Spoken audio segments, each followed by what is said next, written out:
طيب نحكي. إحنا كان عندنا الفصل ال19 والفصل ال20. أنا طبعًا غِبت شوية، تقريبًا من ليلة الجمعة اللي فاتت أنا ما طلعتش، ولكن يعني جِبت لكم فصلين على بعض، لإن الفصل ال19 يعني ما فيهوش حاجة، فاضطريت إني أنا آخُد عليه الفصل ال20. طيب خلّينا نحكي. خلّينا نحكي، ندخل في الموضوع. بسم الله. طيب، كان عندنا إنه هلّو اللي موجود. كان عندنا في الفصل ال18 كان عندنا إن باتريشيا مقتولة، وكان بيبتدي بوارو بيتكلم مع ميجل إنه إحنا جينا اتأخرنا في الطريق، فهي انضربت على راسها علشان بس اللي ما حضرش، الرخامة اللي هي شكلها أسد موجودة جوه شراب. هي الرخامة دي هي دايما بتحتفظ بيها على المكتب، فاللي قتلها استخدم أداة من اللي موجودة في غرفتها. وإيه كمان، إحنا طبعا كنا قافلين في الفصل ال18 إن هما بيشوفوا إزاي اتقتلت. طيب بعدين لقوا في إيديها شعر أحمر. هنا بدأ الشعر الأحمر ده مفتاح للفصل اللي هو ال19. بوارو كاب ده يعني لسه مفتش أو زيه يعني مفتش جديد بس تبع البوليس. احنا كان عندنا مفتش اسمه شارب تبع البوليس، كاب كمان تبع البوليس بس أول مرة يظهر. هقول لكم ظهر ليه. لأن هو لما لقى شارب اللي هو تبع البوليس، احنا قلنا بوارو مش تبع البوليس، بوارو كان جاي يحقق بشكل ودي في القضية زي كورومبو كده. لكن شارب تبع البوليس وكاب تبع البوليس. طيب شارب قال لبوارو قال شارب قال لكاب انت تعرف فين الصالون اللي بيعمل الشكل ده؟ قال له انا صاحبتي اسمها هاوس. هي طبعا مش اسمها هاوس، هو اخر اسمها بس انا بحاول اغير الاسامي. فاتحه صالون تجميل في شارع هوركري دوك، اللي هو الشارع اللي فيه الجريمه اصلا. هي اسمها هاوس. راحوا على طول على صالون التجميل، قابلوا سابرينا اللي هو صالون التجميل اسمه سابرينا. قابلوها وعرفوا ان سابرينا دي صديقة كاب، فسألها هل السيدة هاوس موجودة؟ فقالت له لا.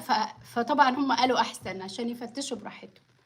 ففتحوا الدرج عندها، لقوا باسبورات مزيفة وكتير بواريك كتير، ألوان كتير. فعرفوا إن سيليا هي اللي كانت بتستخدم الحاجات دي. سيليا دي اللي انتحرت أو اتقتلت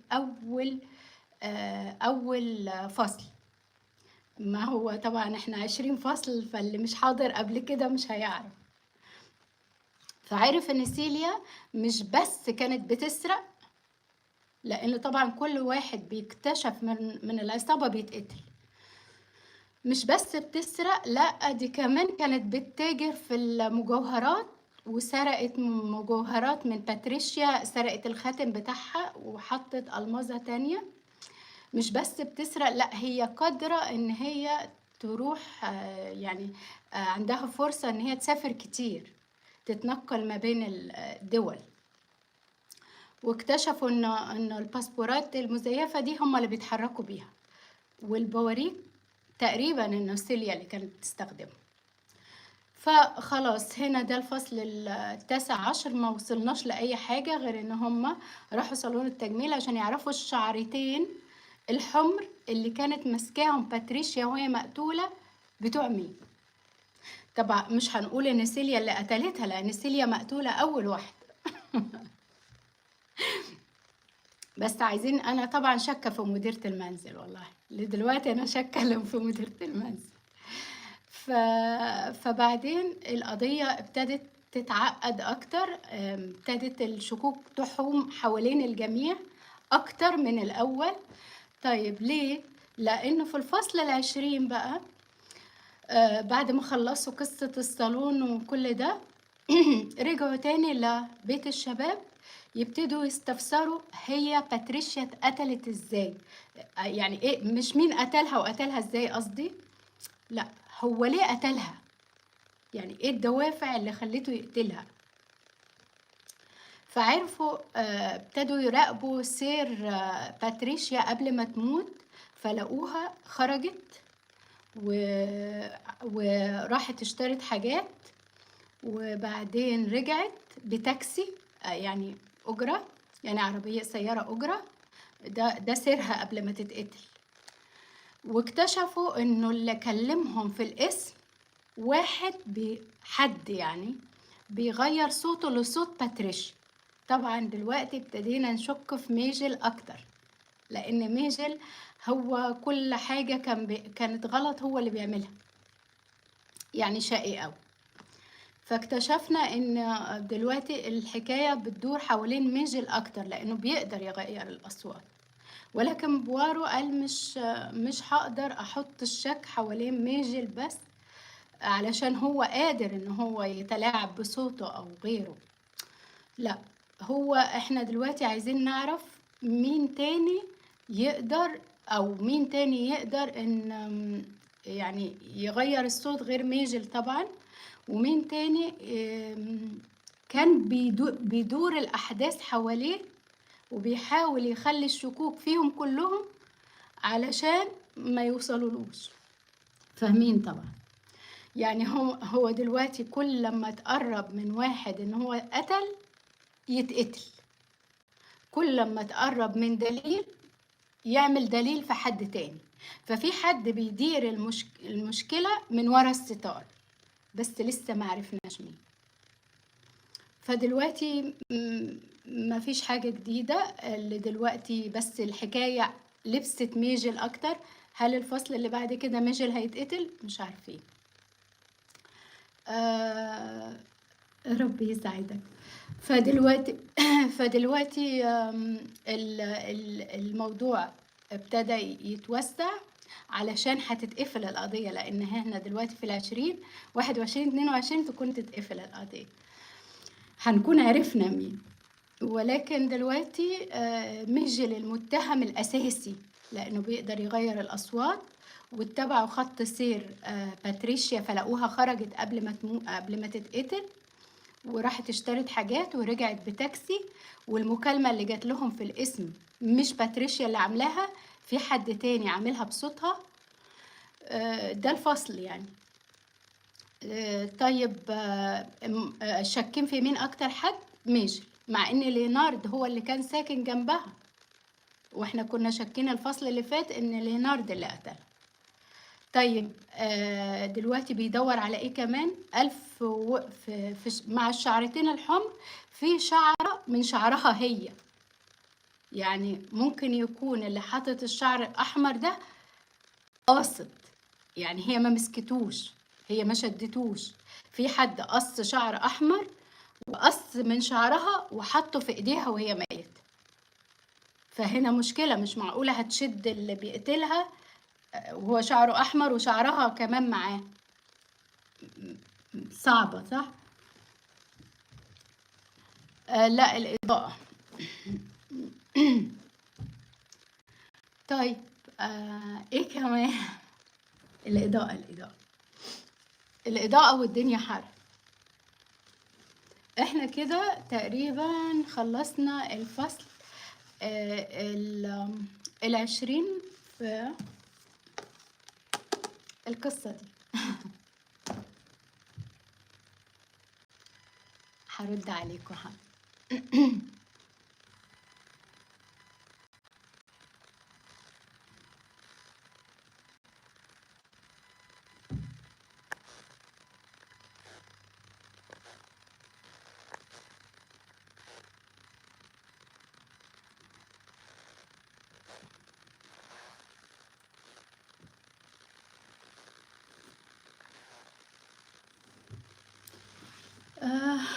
تاني؟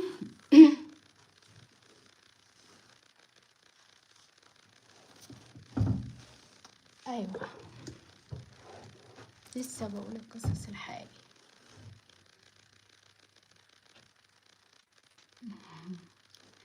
طيب احنا دلوقتي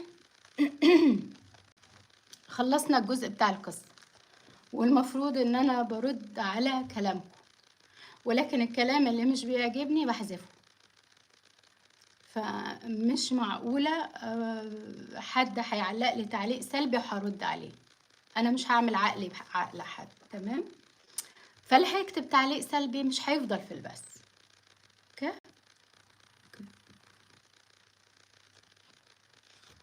قبل ما ابدا في القانون السادس، صباح الورد. قبل ما ابدا، الحمد لله، قبل ما ابدا في القانون السادس بشوف بس كلامكم. ايوه،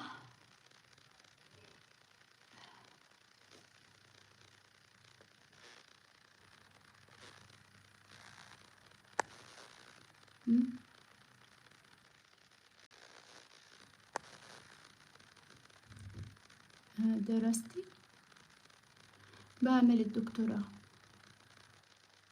طيب بسم الله الرحمن الرحيم.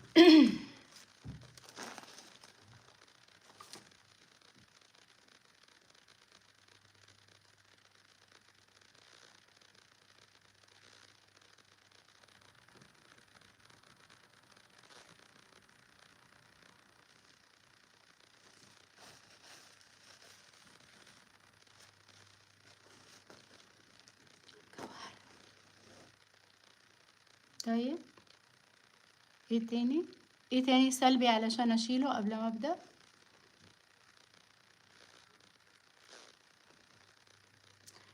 وعليكم السلام ورحمة.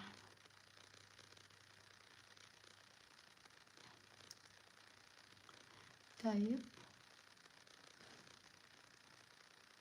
احنا طبعا متعودين اول جزء بيكون القصة، تاني جزء برد عليكم يعني اللي حضرني قبل كده، تالت جزء ببدأ القوانين اللي احنا بنشتغل عليها، ماذا يحكي الكتاب. اوكي، تالت جزء الكوتيشن، رابع جزء برد عليكم مرة تانية وبقفل. اوكي،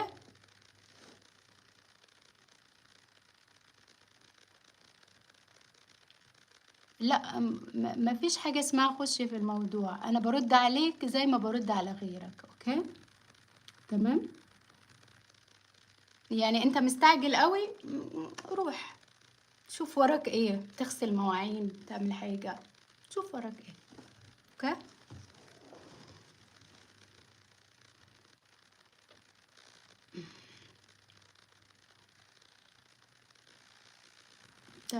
تمام.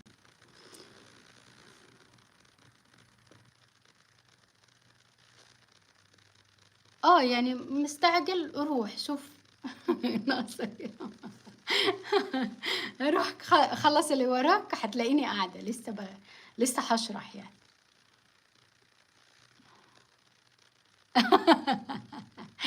طيب تمام.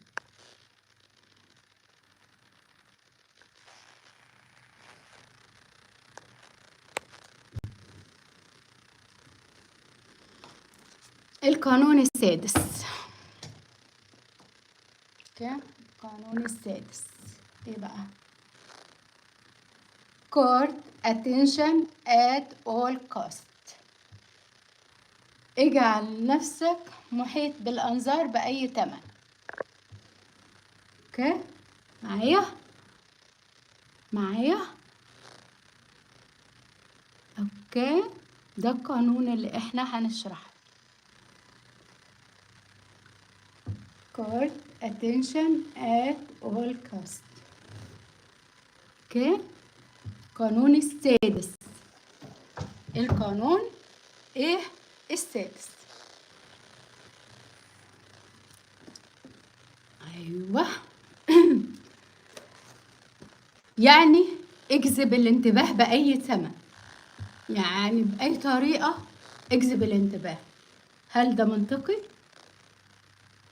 لا، هو مش منطقي، ما احنا لسه هنشرح يعني. هو القانون السادس كده. القانون السادس ده، اوكي، لحظة عشان اللي موجود مش عارف. the 40، بصوا، the 48 laws of power. the 48 laws of power.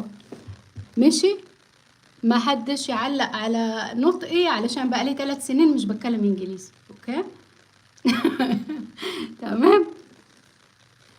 اهو الكتاب ده القانون السادس منه، احنا شرحنا 5 قبل كده. ده القانون السادس، ها، عشان اللي هيسألني اسم الكتاب مرة تانية، اوكي.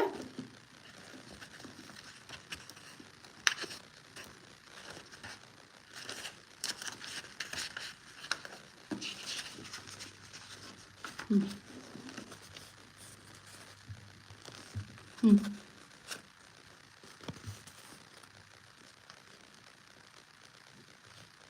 شايفين؟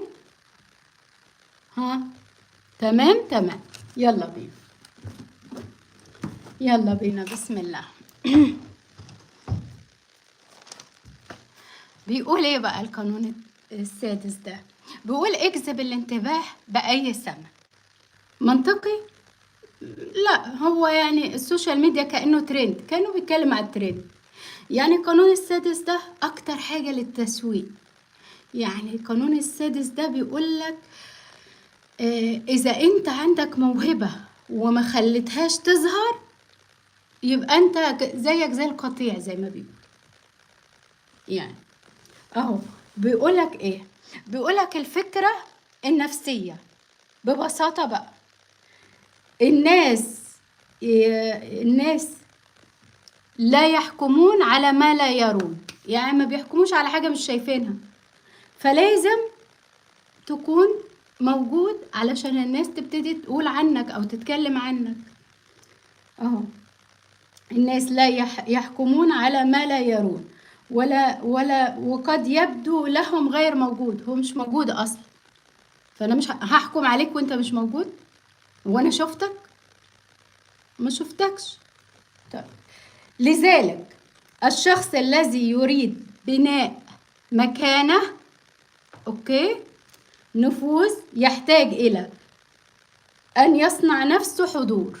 عايز يبقى ليك مكانه ونفوذ، بين نفسك، اظهر نفسك، مش تعمل فضيحة يعني عشان تظهر نفسك، اوكي. تمام تمام. ولكن انتبه، ولكن مش عشان تبقى ليك حضور واضح، ولكن يعني هو بيقول لك الفكرة النفسية ان الناس مش بتحكمش على اللي هم ما بيشوفوهوش، انت مش موجود اصلا.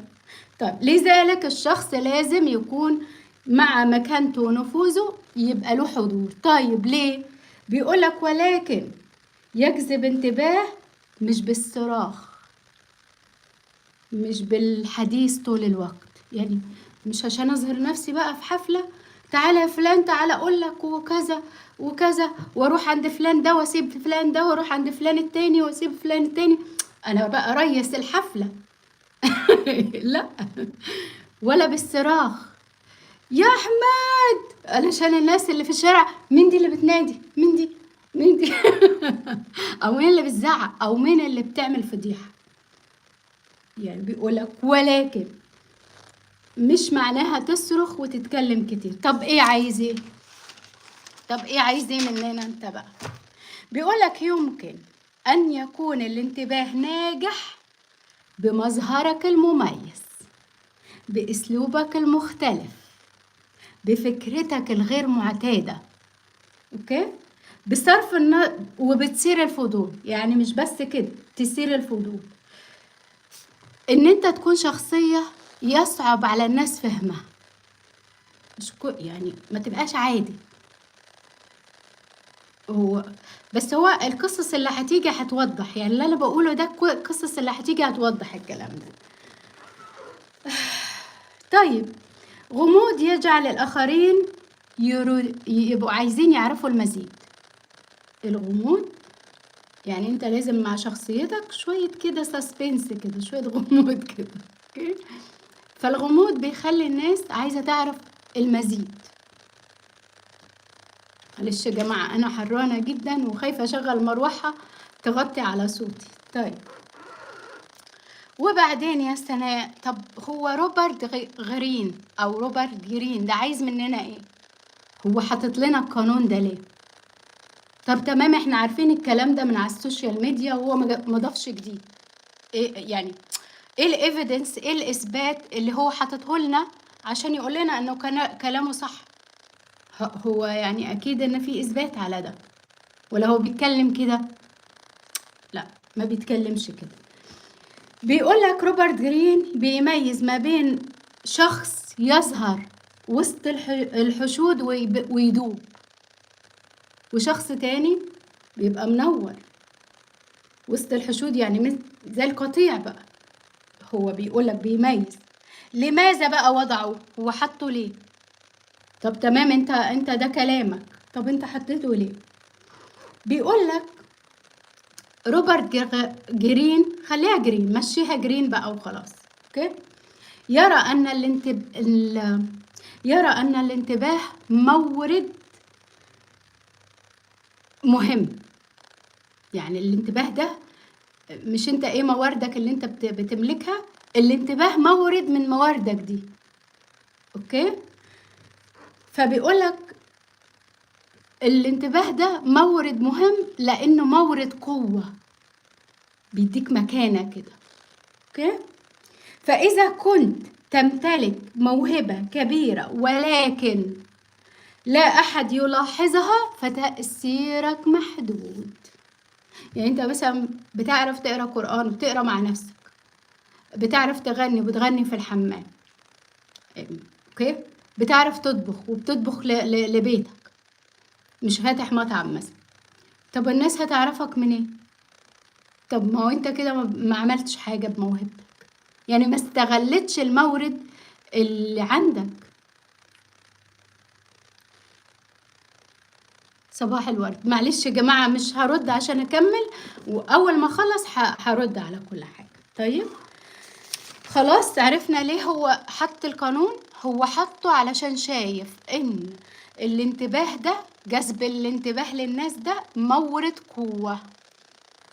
يعني من ضمن نفوذك ان انت لما بتظهر وسط الناس بتنور لوحدك كده، بتنور، مش بتنور مش لمبة انت، يعني شخصية يعني يعني عندك حاجة مميزة، عندك صوت مميز، عندك كاريزما مميزة زي كده. فانت دلوقتي لو عندك الحاجة دي واحنا مش عارفينها، هنميزك ازاي؟ طيب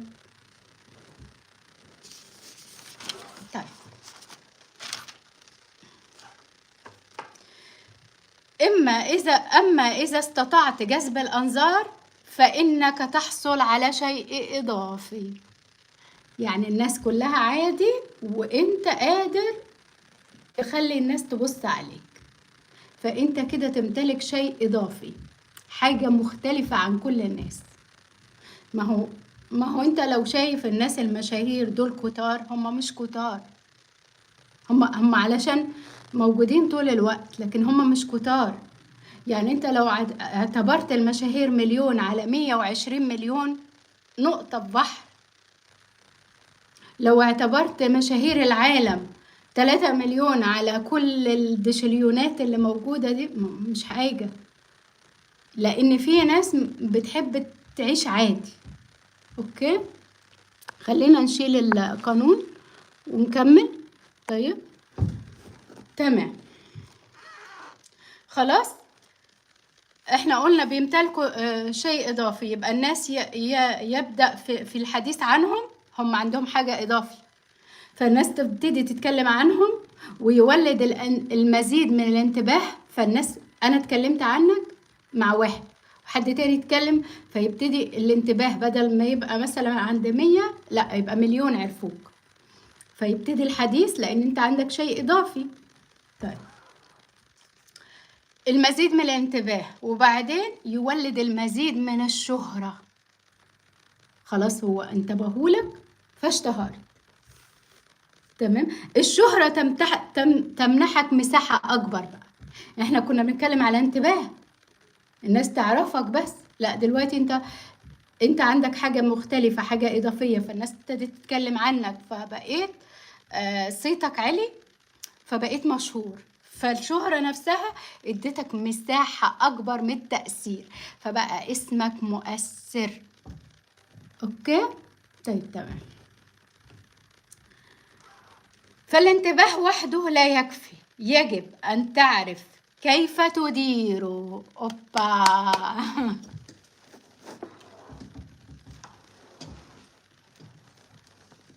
فهمتوا حاجة؟ ما فهمتوش حاجة؟ معلش عشان أنا بسند عليها. بيقول لك الانتباه لوحده مش بس كويس، لا لازم تعرف تديره وتحافظ عليه. مش بس تديره، مش انت وصلت لنجومية معينة لازم تديرها كويس، ولازم كمان ما تقعش، يعني ما يجيش الجديد يوقعك، تبقى في السبسة. لا ما هخلص وهرد. اوكي. القصة الأولى، القصة الأولى في القرن التاسع عشر، وخصوصا في ثلاثينيات أو أربعينيات القرن التاسع عشر. خلاص. برونوم. اوكي. برونوم ماله؟ الراجل ده كان عنده مسرح سيرك. الراجل ده عمل ايه علشان يلفت انتباه الناس؟ راح لبس بدلة سودة، ويعني بدلة سودة شيك جدا، ووقف وسط الناس. فجاء واحد قال عليه ان هو راجل دين اسمه إيفري، وكان هربان من اعدام، يعني هو قاتل، هو عنده جريمة وقاتل. فالناس كلها اتضايقت وابتدت تحاصره وتجري وراه.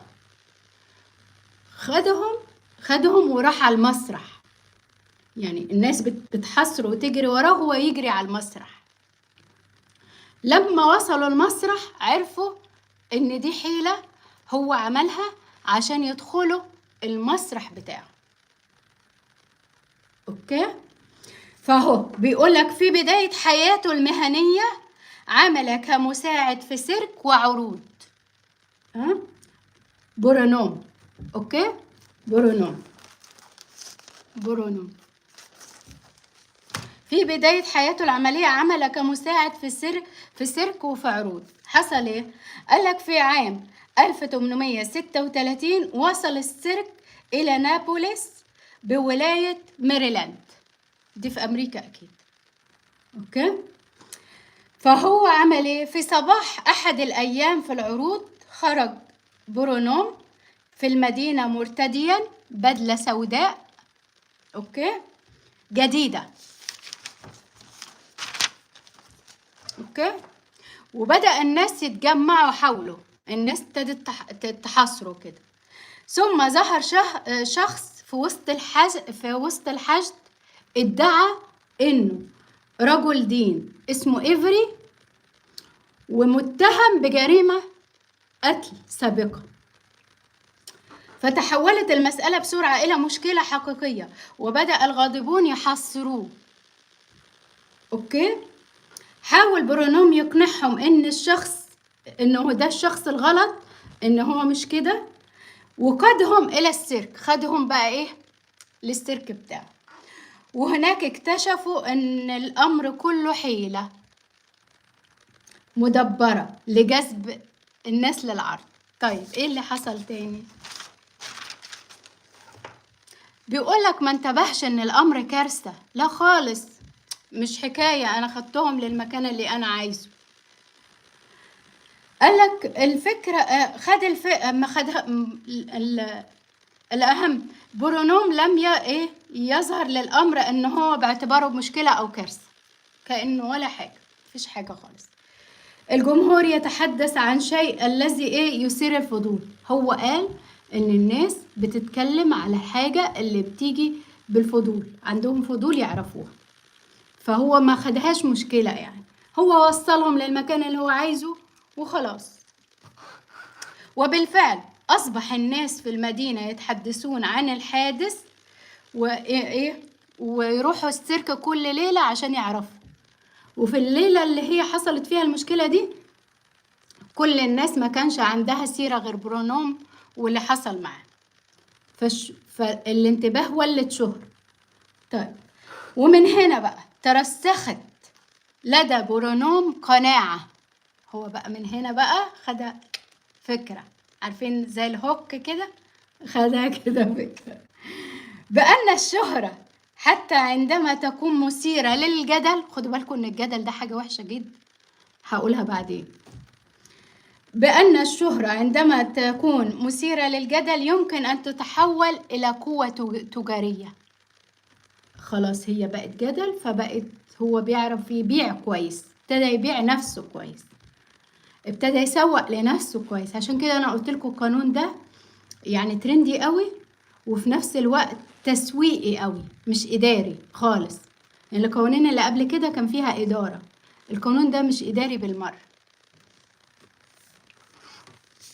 طيب، حول بقى الكلام ده لإيه؟ لقوة تجارية. بقى كل لما يعمل حاجة يعمل بوم كده، يعمل مشكلة علشان الناس تعرفه وتروح له كل ليلة. طيب، الاستفادة بقى ايه من القصة دي؟ هنستفيد منها ايه؟ طيب، هو عمل كده وعمل لنفسه براند والناس بقت تثير الجدل حواليه في كل مرة هو بيعمل عرض السيرك بتاعه.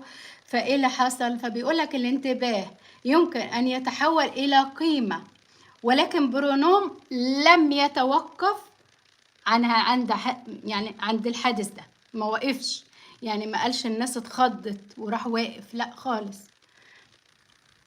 ففي أمريكان ميوزيوم، هو متحف الأمريكي أمريكان ميوزيوم في نيويورك، أصبح أكثر مهارة، يعني بقى يعمل المقالب صح أكثر مهارة في صناعة الحدث، حتى دفع الناس إلى سؤال بيقولوا إيه بقى؟ ما هذا؟ كل الناس بقت كل ما يعمل عرض ما هذا؟ ده السؤال اللي بيحوم حوالين عرض برونوم دايما، ما هذا؟ مفاجأة يعني. طيب، وكان السؤال بالذات يجذب الجمهور، أول ما يستغربوا يروحوا رايحين المسرح أو رايحين المتحف. طيب تمام يا فندم أنا مش برد، أما أخلص بس ده هرد على كل حد، هبقى فاضية خالص أوكي. هنطبقه إزاي الكلام ده في العمل أو في صناعة المحتوى؟ علشان كده أنا قلت لكم التسويق. ابدأ أنت يعني ما تقولش أنا هقدم محتوى جيد خالص يا جماعة، أنا محتوية بيرفكت، يعني لا، ما تقولش كده. اجعل الناس يرون شيء عايزين المزيد، خلي الناس عايزين دايما الأحسن منك، مش أنا تعالوا ده أنا هعمل لكم محتوى كده، تعالوا بس ولا احضروني في البث وأنا أعمل لكم، لا خالص. خلي الناس هي اللي عايزة الكتير من اللي انت بتعمله. عنوان غير متوقع، افتتاحية قوية، فكرة مختلفة، اسلوب بصري مميز، شخصية او هوية واضحة. طيب، زي ايه بقى يا سناء؟ زي كده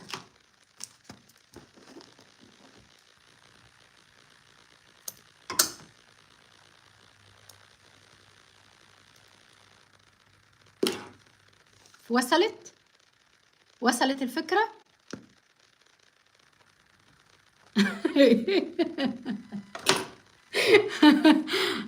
طيب، وصلت الفكرة زي كده اهو. عنوان غير متوقع، افتتاحية قوية، فكرة مختلفة، هوك يعني، اسلوب بصري مميز. اللي انا عملته ده اسلوب صح كده انا قلت لكم اعمل الحركة دي هي حاجة عملية. جبت الشحن وقصيته. سناء عملت ايه؟ فاهمين؟ طيب تمام. اهو اجعل ما تقدمه جديرا بالانتباه، يعني لازم يكون فعلا انت مقدم حاجة تستاهل. اجعل طريقة تقديمه مثيرة للفضول. ايه اللي انت عملتيه ده؟ قطعتي الشحن، قصيتي الشحن، اوكي. والفرق كبير بين الفضول، اوكي، والخداع. انه انا مثلا اتجوز واحدة واطلقها علشان اخدع الناس قدام الكاميرا. لا، في فرق ما بين الحدث اللي انت بتعمله كويس ومحترم ومش بيضر حد، وفرق تاني ان انت بتخدع الناس، بتكذب عليهم، اوكي. القصة التانية، خلصنا القصة الأولى كده تمام.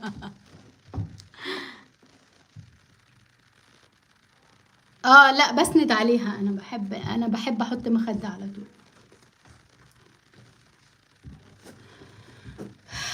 بسند عليها. جاهزين للقصة التانية؟ طيب تمام. معلش انا ما بقراش، اما اخلص هقرا كل حاجة. تمام. القصة التانية، متى هاري. متى هاري دي راقصة، كانت في وقت ايه؟ في 1904، اللي هي آه اواخر الحرب العالمية الاولى. انا بس عشان بقول لكم التاريخ. مالها متى هاري دي؟ مالها الست الحلوة دي؟ الست دي كانت راقصة بترقص في فرنسا. قالت لهم ان هي يعني من البلاد اللي هي ايه، الشرق والهند وجاوا. انا مش عارفه جاوا دي مين، ما تحدش يسالني جاوا دي مين، اوكي. فهي قالت لهم ان هي جايه من الشرق والهند وجاوا، خلاص كده. وده اواخر الحرب العالميه الاولى. تمام. بتعمل ايه الست دي لما ابتدت ترقص؟ بقت بترقص بحركات غريبه، الفرنساويين مش فاهمين خالص. تمام، يعني هي بتعمل ليه كده؟ فابتدوا الناس تألف قصص حواليها انه ست غريبة. كل يوم الجمهور يصنع لها قصة، وكل ما يقول قصة تظهر قصة جديدة عنها، فبقى الجمهور مشارك في قصتها. غموضها خلى الجمهور يملى الفراغات اللي في مخه. يعني انا دلوقتي عماله بفكر في سناء، فعمالي ايه، سناء مش بترد عليا، فانا دلوقتي عماله احط لها قصه في مخي، ومحمد يحط لي قصه في مخه، واحمد يحط لي قصه في مخه، وفلان يحط دي مصريه، لا دي مش مصريه، دي بتعيط، لا دي مش بتعيط، لا، وانا مش برد. خالص. فانتوا عمالين تملوا الفراغات اللي حواليا. يعني انتوا قاعدين بقى ايه، لا هي ليه مش بترد، لا ده هي اصلها دي بتعرفش تتكلم كويس، دي بتتكلم مصري مكسر، دي كذا، اه لا دي شكلها مش مصري، لا دي شكلها مصري. فانتوا عمالين، هي عملت كده، اوكي. تمام. تمام. فهي من الغموض والقصص اللي حصلت حواليها، هي اساسا ست ذكيه، كانت عارفه ان في راقصات احسن منها واحلى منها، والمنافسه شديده، ان هي داخله منافسه قويه. فقالت ان هي من الشرق ومن الهند وجاوا، ما انا مش عارفه جاوا. طيب، وابتدت تسيب الناس تألف لها قصص. هل ده كويس؟ لا طبعا مش كويس. ليه بقى؟ لأن الناس لما قعدت تألف لها قصص كتير كتير كتير كتير، من ضمن القصص قالوا دي جاسوسة تبع ألمانيا. فاتحكم عليها بالإعدام.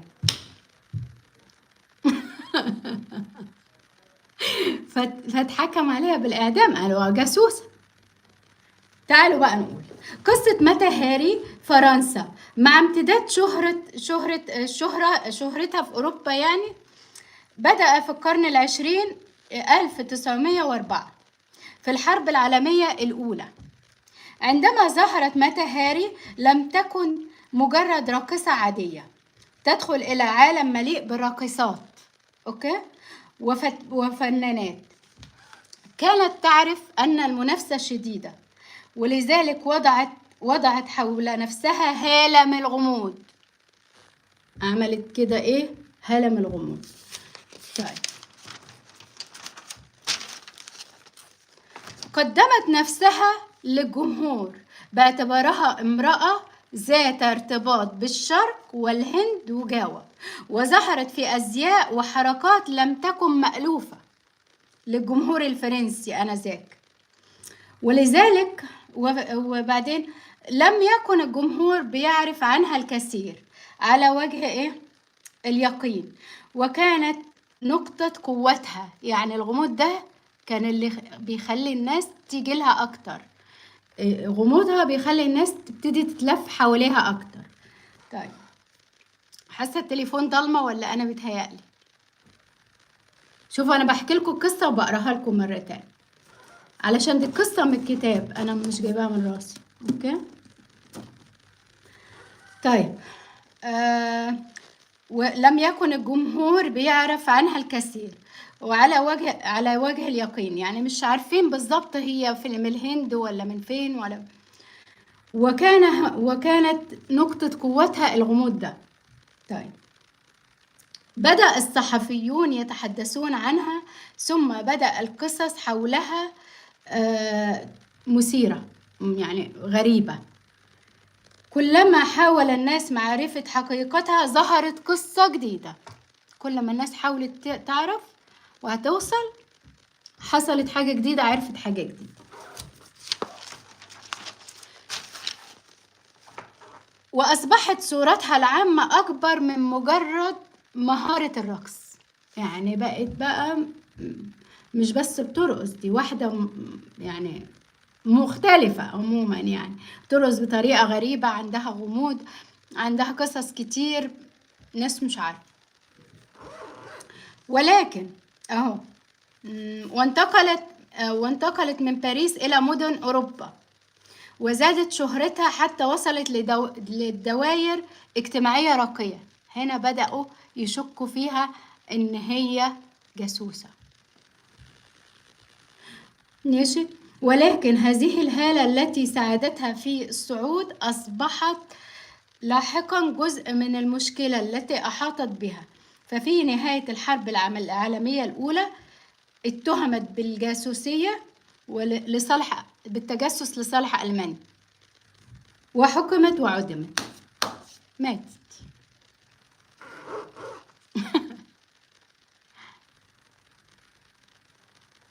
اسم الكتاب The 48 Laws of Power. ده القانون رقم 6. أنا شارحة 5 قبل كده. أوكي. روبرت جرين بيقول إن هو استخدم القصة دي عشان يبين إن الغموض قادر في صناعة الشهرة الهائلة. بيقول لك كده، ولكن يمكن أن يصبح خطر. يعني مش حاجة كويسة قوي إن أنت تبقى غامض، لأنه ممكن تبقى خطر عليك. طبعا احنا قلنا برونوم ما كانتش خطر، هو استخدم الشهرة إن هو بقى علامة تجارية.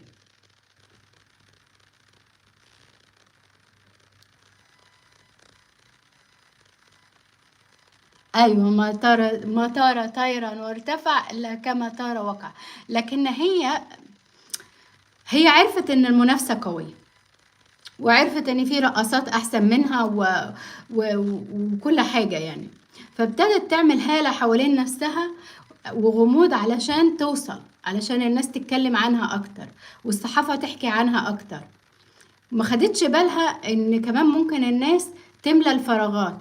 فلما دخلت المجتمع الراقي وابتدت تتكلم مع الطبقة الراقية، ابتدوا يقولوا عليها ان هي جاسوسة لألمانيا، لان دي وقت حرب.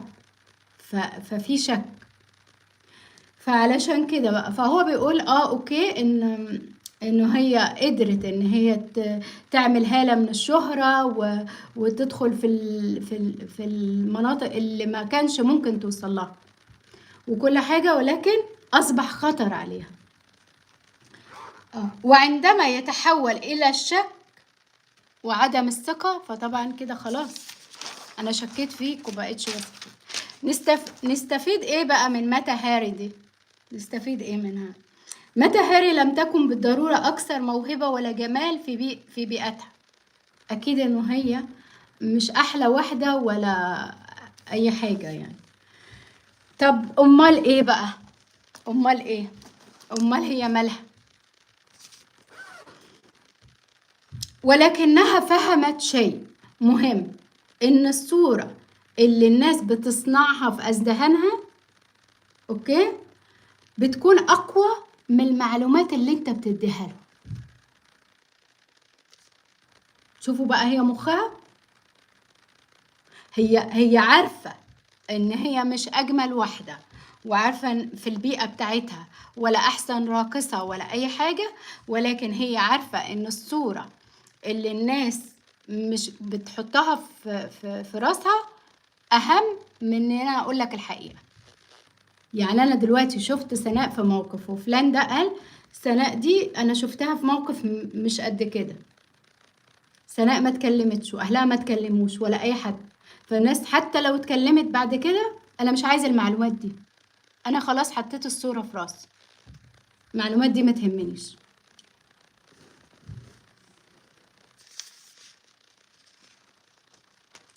يا رب يسعدك. خلاص احنا قلنا كده، لسه في حته خلاص. يبقى الصورة اللي بيصنعها من ماتا هاري عشان نعرف ان هي اللي فهمته ان الصورة اللي بيصنعها الناس عنك اهم من المعلومات اللي انت هتديها له. مهم جدا. طب التحليل النفسي عن القصة دي بيقولك عندما لا يحصل الناس على كل المعلومات يبدأ خيالهم في العمل.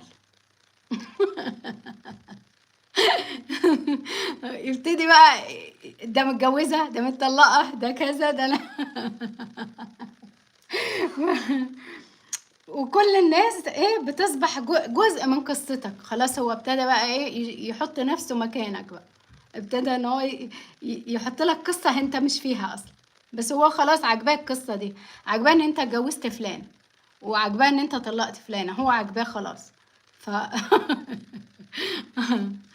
خلاص هنعمل الكلام ده ازاي احنا بقى؟ التطبيق العملي. لا تكشف كل شيء عن مشروعك. يعني قول معلومات بس مش كتير، اعمل سسبنس كده. اوكي. لا تكشف كل شيء عن مشروعك او شخصيتك او خطتك. فاكرين القانون اللي قبل كده؟ في بداية ايه العمل اترك مساحة عشان الناس تكتشفك. يعني في بداية شغلك ما تقولش عن عملك ولا خطتك ولا شخصيتك، وخلي مساحة الناس تبتدي تفكر وتبتدي تكتشف عنك. بالعكس هيتصير فضولهم بس طبعا يعني في البداية بس. اوكي اهو بيقولك اترك مساحة لاكتشافك، ولكن يجب ان يكون الغموض مدروس. الغموض عشان ما تتقتلش زي ما تهاري كده. مدروس. اوكي. هنستخدمه بطريقة أخلاقية، يمكن أن تكون غامضا دون تضليل. هتبقى غامض بس مش هتضلل الناس. مثلا لا تكشف نتيجة مشروعك قبل موعدها، ما تقولش النتيجة قبل ما تحصل. اجعل اطلاق المنتج تدريجي، يعني خلي ان انت تقول عن المنتج بتاعك تدريجي كده، مش مرة واحدة تقول. اوكي. لا تحكي عن كل التفاصيل حياتك للجمهور، ما تقولش كل حياتك للجمهور، خلي شوية لنفسك كده في جنب. دع بعض التفاصيل تظهر مع الوقت، خلي تفاصيل حياتك شوية شوية كده تظهر.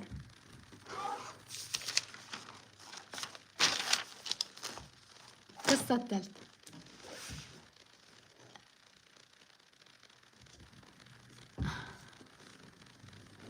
القصة الثالثة، صباح الورد. القصة ايه الثالثة؟ مالها بقى القصة الثالثة دي؟ احسن كده احسن.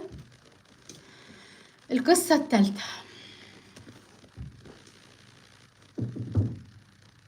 احنا كده خلصنا قصتين، كل مرة في القانون بناخد 3 قصص.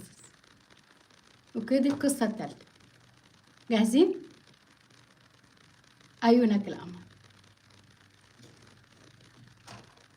معلش بس باخد نفسي باخد نفسي بس.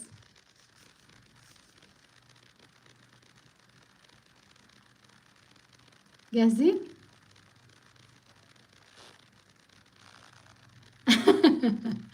باخد وببلع نفسي ليش ما ردش على الشات؟ علشان بشرح. هخلص اوكي تمام.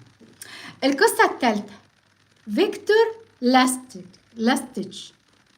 فيكتور لاستيتش ماله بقى فيكتور ده ماله؟ عايز ايه؟ عارفين علي بيه مظهر؟ علي بيه مظهر اللي هو فوق، علي بيه مظهر عارفينه ده؟ هو ده فيكتور لاستيتش. ده الشخصية. ماله؟ عمل ايه بقى؟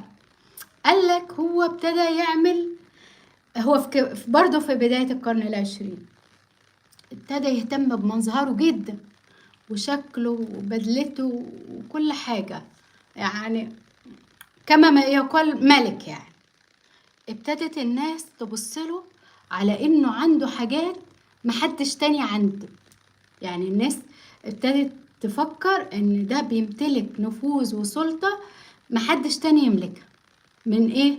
من مظهره، من شكله، ومن طريقته، ومن تعامله مع ارقى ناس. اوكي اهو. فبقى الناس تحكم عليه ان هو بيمتلك حاجة مش عند حد، عنده هو بس. ماله بقى فيكتور؟ تعالوا نقول. فيكتور لاستيتش ده من فرنسا، ثم الى ايه؟ الولايات المتحدة في بداية القرن العشرين. ماله؟ كان من الشخصيات التي استخدمت الغموض والمظهر الاجتماعي بصورة أكبر من الحقيقة. يعني خلى نفسه حواليه هالة كده اجتماعية، مش عنده هو بس. اوكي، عنده هو بس. معلش عشان تعب. اوكي اهو بيقول كان من الشخصيات التي استخدمت الغموض والمظهر الاجتماعي لبناء صورة أكبر من حقيقتها. كان يظهر بصورة رجل راقي. علي بيه مظهر، عرفته؟ أوب أوب أوب فوق فوق اوكي. ويتصرف بطريقة يجعل الناس يعتقدون أن وراءه أسرار وعلاقات ومكانة مهمة. كان بيتصرف بطريقة الناس تقول أوف، الراجل ده جبار، ده ممكن يعمل ويسوي، وهو لا يعمل ولا بيسوي ولا أي حاجة، هو شكله بس، هو شكله. فبيقول لك كان بيظهر بصورة رجل راقي. فاللي حصل الناس اعتقدوا ان هو عنده اسرار وعلاقات ومكانة مهمة. كان يعرف ان الناس لا يتحدثون، كان بيعرف ان الناس دي مش بتروح له علشان هو عنده فلوس او نفوذ، أو فرصة، أو بل الشخصية الغامضة دي هي اللي مخليهم خايفين، مخوفاهم. أوكي؟ فهو كان يعرف أن الناس لا يبحثون عن المال أو الفرص، بل إلى الشخصية الغامضة، ويبدو كأنها تعرف شيء لم يعرفه أحد. الراجل ده وراه بلوى، الراجل ده عارف حاجة إحنا مش عارفينها، جبار يعني. خلاص، فالناس ما مشيتش وراه عشان فرصة أو مال، الناس دي مشيت وراه خوف منه. ده راجل قادر، زي ما بقول لك، الراجل ده شكله قادر والله.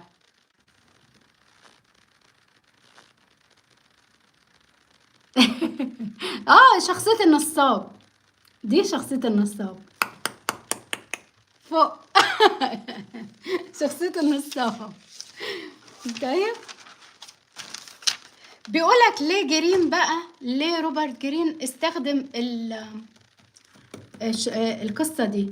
بيقولك استخدم قصتها باعتبارها مثلا للوجه الآخر للغموض. هي التانية كانت رقاصة، لا هو بيوريك كمان في حاجة تانية، هي عملت حركات وقالت من بلاد تانية وعملت تمويه. لا، هو جاب الفخامة والشياكة ويتعامل مع طبقات راقية، والناس قالت ده داهية بقى، ده نصيبة. فهو هنا استخدم روبرت جرين قصة على الوجه الآخر للغموض.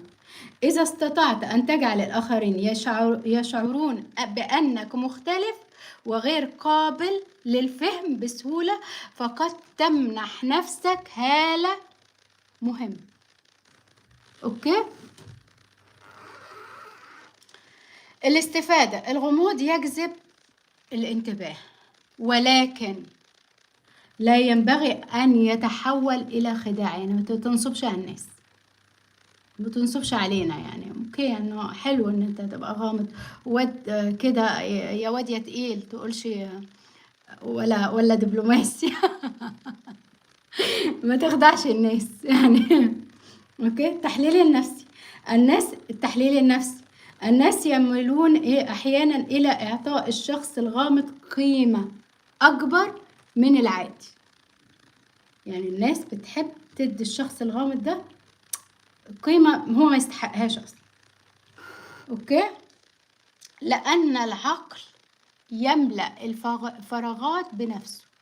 العقل بيلاقيك انت مش عارف، ما بتقولوش حاجة، فالناس تبتدي بعقلها كده تكون رأي عنك، مش لاقية معلومات، فتبتدي تشتغل عليك بقى وتكون رأي.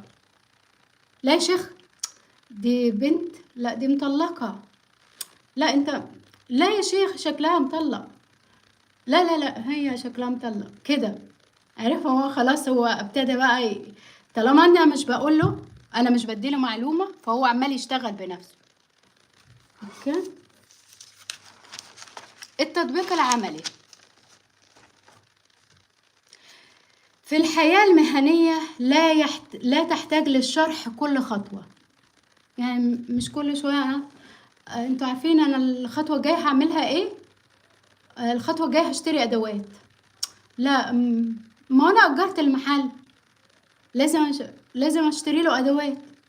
لا، ده انا هسافر اجيبها من امريكا. لا ده هتجيب جمارك كتير. فالناس مش كل خطوة تقعد تحكيها، لا. فبيقولك اجعل هوية واضحة واسلوب مميز وقدر محسوب وقدر من الخصوصية. يعني خلي عندك شوية ايه لنفسك كده. التطبيق الاخلاقي. استخدم الغموض لحماية خصوصيتك. يعني انا غامض عشان احمي نفسي، محدش يدخل في بيتي، محدش يدخل في مناخيري، محدش يدخل في رأيي. انا عايز مساحة، انا عايز مساحة. او استخدم الغموض لحماية خصوصيتك وصناعة التشويق، وليس انتحال مكانة ولا خداع الآخرين. اوكي، تمام كده. القصص خلص. الصورة الرمزية، انا طبعا كل قانون بقول عليه كل الحاجات دي، يعني اللي محضرنيش قبل كده كل قانون بشرحه بالطريقة دي. يعني دي طريقة. احنا دلوقتي دول 48 قانون، احنا بس يا دوب خلصنا 6، يعني كل يا دوب 6. القانون السادس كبير، يعني لانه بيتكلم على الترند وبيتكلم على الشهرة وبيتكلم فكبير تقيل. الصورة الرمزية بيقولك يعني ايه صورة رمزية؟ يعني هو دايما بيضرب لك مثل بحاجة، زي ما بيقولك مثلا ما تلمعش اكتر من مديرك. ده القانون الاول. معناها ايه؟ الشمس لما بتظهر النجوم بتختفي، دي صورة رمزية. زي برضو القانون اللي هو احنا قلنا عليه ان انت ما تتكلمش كتير، فاكرينه القانون؟ قلنا ان السلطعون لما المحارة فتحت بقها، راح السلطعون رمى حجرة في المحارة، فبقت خلاص بقت فريسة ليه، ما قدرتش تقفل تاني المحارة. احنا بقى بالعربي كده بنقول السمكة لما تفتح بقها الصياد بيصطادها. ده في القانون اللي فات، فاكرين؟ ده في القانون اللي فات. فده برضو الصورة الرمزية. الصورة الرمزية هنا بتقول ايه؟ بتقول اللي هي الايمج، بتقول ايه؟ الممثل الذي يدخل الى دائرة الضوء يصبح محور الايه؟ الانتباه للجمهور. هو هنا بيصورها بالممثل اللي دخل ده، عملوا له سبوت كده عليه، بيصبح ايه؟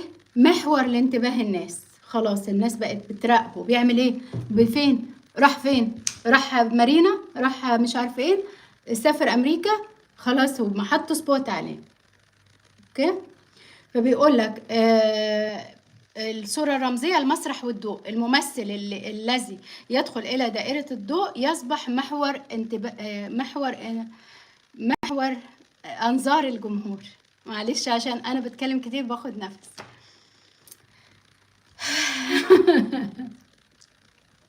الرمزية من الصورة دي إيه؟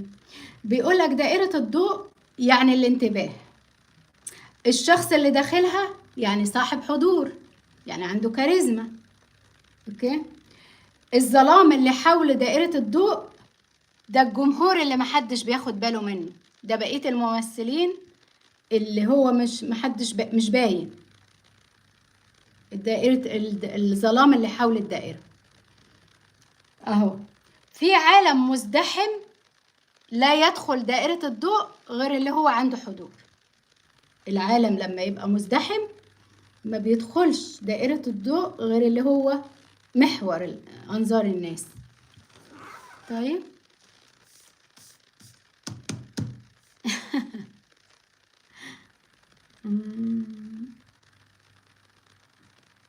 ولكن دائرة الضوء ليست ملكا لأحد.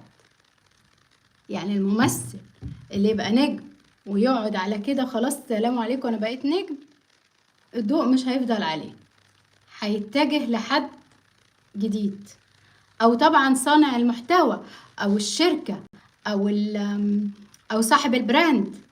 لو هو ما استمرش زي مثلا بيبسي، كوكاكولا، مش عارف ايه، بيتزا، لو ما استمرش يجدد هيطلع عليه ناس. هي مش ملك لأحد، يعني دائرة الضوء دي مش ملك لحد. اوكي. لذلك يجب ان تعرف تحافظ عليها، يعني لازم تبقى عارف ازاي تحافظ عليها. الاقتباسات، الكوتيشن هانت هرد عليكم. الكوتيشن اخر حاجة. الكوتيشن بتقول ايه؟ كن متأنقا، كن متأنقا، كن مرئيا، فما لا يرى غير موجود. كن متأنقا، كن مرئيا، فما لا، اللي مش بنشوفه مش موجود. متأنقا يعني ذوق كده، متأنقا يعني مش متألقا، خدوا بالكم، متأنقا وكن مرئيا، مش تبقى شفاف كده محدش شايفك، خليك مرئي. فاللي مش بيتشاف هو مش موجود. دي الكوتيشن الأولى. الكوتيشن التانية، لا يكفي أن تمتلك قيمة. طبعا احنا الفاليو دي مهمة جدا، ودايما نقولك لازم يبقى عندك فاليو. لا، هو هنا بيقولك لا يكفي أن تمتلك قيمة، يجب أن تجعل قيمتك مرئية للناس. مش حلو خالص ان انت يبقى عندك في منتجك او مشروعك قيمة. والله ده انا بص الصناعة بتاعتي ما حصلتش. طب انت ما عملتش دعاية، احنا هنعرفها ازاي؟ يعني احنا هنعرف ازاي ان انت راجل بتصنع كويس؟ اصرف على الترويج، روج منتجك كويس. فبيقولك لا يكفي ان تمتلك قيمة، يجب ان تجعل قيمتك مرئية للناس. اوكي. بلتسار غارسيان هو اسمه كده والله، بلتسار غارسيان ماله؟ والله اسمه كده، بلتسار غارسيان ماله؟ هو برضو من ضمن الكوتيشن بيأكد في فكرة ان افكاره على قيمة الظهور المحسوب. هو بيأكد على الفكرة دي، انك تظهر بحساب محسوب متخطط، يعني مدروس، وغموض وعدم كشف كل شيء. اترك مساحة للتوقع، سيب مساحة الناس تفكر. يمكن ان يزيد الفضول والاحترام. طبعا انت بتطبق بطريقة اخلاقية. اوكي. مفاتيح القوة، احنا كده تقريبا التطبيق المعاصر. اوكي، عندنا 7 مفاتيح للقوة في القانون. 7 مفاتيح القوة. مالها؟ اجعل نفسك مرئي، كن مختلفا، يعني متبقاش عادي كده، اصنع فضول. على فكرة ليهم شرح بس انا مش هشرحه، هما مفهومين يعني. كن مختلفا، استخدم الغموض، ده رقم 4. لا تجعل اسلوبك ثابت، يعني ما تفضلش طول الوقت، يعني غير. يعني ما تخليش ناس، انا كان في فتره من الفترات بقعد ابص للكاميرا واقعد انا دلوقتي بشرح بقوه. فما تخليش اسلوبك ثابت، ما تخليش حد يتوقعك. يعني معناها ايه؟ لما تبقى عايز تتعصب والناس عارفاك عصبي في الوقت ده، اهدى. يعني ركز في عينين الناس كده، اول ما تشوفهم عايزينك تتعصب ما تتعصبش. اوكي. اجعل الانتباه يخدم هدفك. خد بالك من الجدال، خلي الانتباه مش الجدال. الجدال ممكن يورطك. اوكي. يعني الجدال ده اللي بيعمل فضيحة مثلا، زي اللي حصلت مثلا مع ام فلانة على التيك توك امبارح مثلا، وفضلت تتكلم على جوزها وكذا وكذا. ده جدال. دي بتبقى حاجة بعد كده مش محترمة، حاجة فضيحة. اوكي، هتجيب لها شهرة وهتجيب لها اعلانات وهتجيب لها ولكن هي فضيحة في النهاية. اوكي.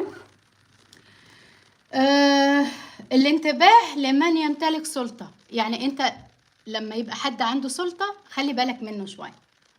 يعني شوفوا بيعمل ايه، بيتصرف ازاي، بيفكر ازاي، وصل ازاي. انتبه علشان هو كمان ينتبه لك. يعني انت بتروحش عايز تبقى بيزنس مان تقعد مع واحد فقير يعني. لا، شوف هو نجح ازاي وخليه ينتبه لك وانت انتبه له كمان. طيب، الجدال قد يجذب الانتباه ولكنه قد يضر السمعة. اهو سيبه. مفاتيح القوة. الخلاصة، لا ده ما في، لسه في واحدة، معلش لسه في واحدة. التطبيق المعاصر، هنطبق القانون ده المعاصر ازاي في البيزنس؟ لا تجعل منتج مجرد منتج، اجعل طريقة تقديمه لافتة. يعني هو منتج اهو، غلفه بطريقة مختلفة، خلي التغليف بتاعه طريقة مختلفة. اوكي، فبيقول لك هنطبق القانون ده في البيزنس زي ما هي كده، شافت كل الناس بترقص بطريقة، راحت رقصت بطريقة تانية، فهي عملت حاجة مختلفة. فانت نفس الكلام، شايف كل الناس بتغلف بمربع، انت اعمله بمثلث. الناس كلها بتغلف بمثلث، اعمله مستطيل. فاهم؟ في البراند، امتلك شيء يعرف الناس انك متميز بيه. يعني انت البراند بتاعك مثلا بيكون لونه ازرق مثلا، انت بس اللي بتعمل ده، زي لون بيبسي. بيبسي دايما الازازه بتاعتها زرقاء بفضي زي كده، يعني انت بس اللي بتعمل ده الحركه. زي كابري مثلا بتعمل مثلا موف مع الازرق كده، انت بس اللي بتعمل الحكايه دي. اوكي، في صناعه المحتوى اجعل اول ثواني تخلق سؤال. اول ثواني، ايه ده سناء؟ انت منين؟ انت مش عارفه ايه، انت وحشه، انت حلوه، انت مش عارفه ايه. انت عندك فضول، انت مستعجل، انت مش عايز تسمع سناء، انت عايز حاجه تخطفها وتجري. فالفضول اللي انت عمال تتكلم فيه وانا بشرح حاجه تانية مجننك، انت عايزني ارد عليك دلوقتي. صح، وانا عايزه اكمل قصتي. ففي صناعه المحتوى انا عملت ايه؟ في صناعه المحتوى؟ جبت ده وقصيته هوك، عملت هوك. اول ثانيه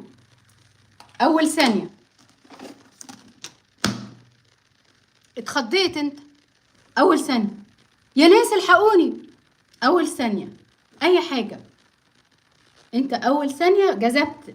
بعد كده بقى استمر ان انت تخلي الناس تفضل معاك. طيب، وقلنا كده في صناعه المحتوى اول دقيقه بناء السمعه. في بناء السمعه بتاعتك، يعني الريبيتيشن اللي احنا قلنا عليه. اجعل الانتباه يؤدي الى الاهتمام. يعني انا شديتك تهتم بيا، بعد شويه، بعدين ثقه، بعدين قيمه، بعدين اثر عليك. يعني انا في بناء سمعتي بعمل ايه؟ بلفت الناس انه في سناء بتشرح مثلا، انا لفت الانتباه. بعد كده ابتدي اهتم اني انا اعمل محتوى كويس عشان الناس تشوفني. بعدين احاول ان انا اخلي الناس يبقى في ثقة بينهم وبينهم، يعني بيني وبينهم في ثقة. بعد كده اتحول لقيمة عندهم، هم يبتدوا يحافظوا ان هم يتفرجوا عليا. بعد كده اثر فيهم، لو انا يعني في حد مثلا حابب شخصيتي او كده، ابتدي اثر فيه، عملت حاجة هو كمان عايز يعمل زي عمرو دياب كده. الخلاصة، هرد عليكم دلوقتي كل اللي عايزني هرد عليه، انا خلصت. الخلاصة، القانون السادس، ليس دعوة للشهرة بأي طريقة، اللي احنا قلنا في الأول. اوكي، احنا قلنا في الأول ان انت بتحاول كورت اتنشن، مش فاكرة، المهم استنى اجيبهولكم اهو استنوا كده. هو قانون اهو، اول القانون. اوكي، تمام. الخلاصة ايه؟ الخلاصة، القانون ليس دعوة الى الشهرة بأي طريقة، انها لازم تكون إدارة الانتباه، تديرها. يعني انت اوكي، انت جذبت النظر، بس تعرف ازاي تبقى ذكي وتدير الموضوع ده. لا يكفي أن تكون في دائرة الضوء، يجب أن تعرف كيف تجعل الناس يريدون البقاء، يعني يفضلوا شايفينك. اوكي، خلصت. خلصت. طيب. فينش. فينش المحاضرة خلصت. برافو سناء، برافو. طيب خلصنا الجزء بتاع القصة والقانون، ماذا يحكي الكتاب يعني، والكوتيشن، كل حاجة. اقول لكم نكتة بقى. انا كده ممكن ارد عليكم في كل حاجة بقى دلوقتي. صباح الورد، ده ميعاد الرد.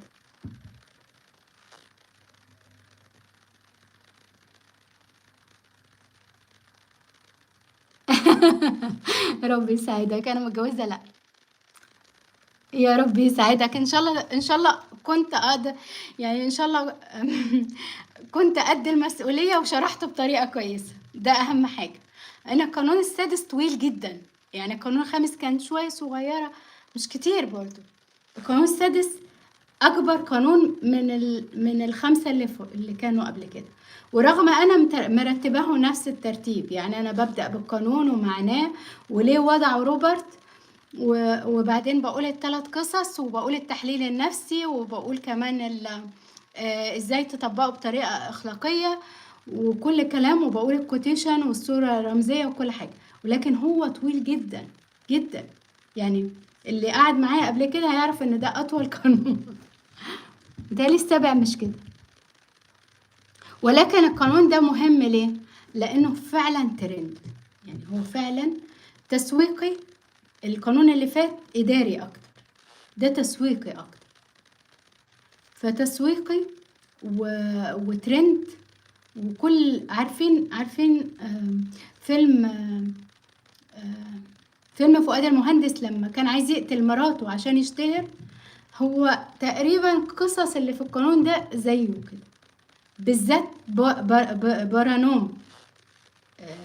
بارانوم اللي هو لبس بدلة سودا، اللي كان معايا من اول البث ده، هو عمل كده، عمل زي فؤاد المهندس.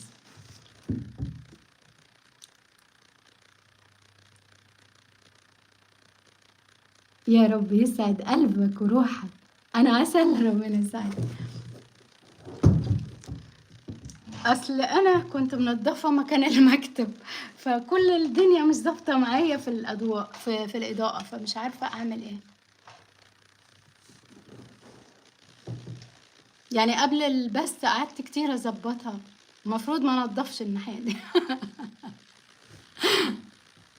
صباح النور.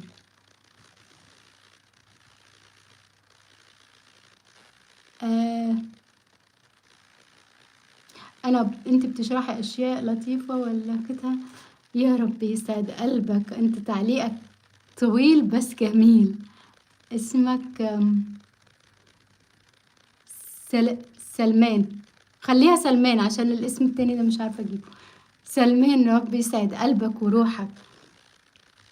احمد، شكرا. جمعة مباركة، يا رب يحميكوا يا رب.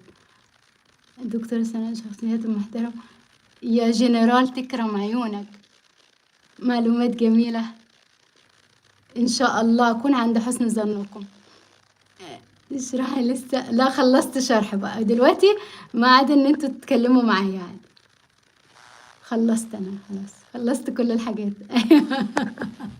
خلصت كل اللي انا عايزه اقوله. جمعه مباركه عليكم. وانا طبعا كانت ليله الجمعه اللي فاتت كان القانون الخامس، مش عارفه ليله الجمعه الجايه هيبقى القانون السابع ولا قبل او بعد، بس اتمنى يعني تبقى ليله الجمعه الجايه ان شاء الله. واذا ما كانتش هيبقى يوم الاثنين اللي بعد ده القانون السابع.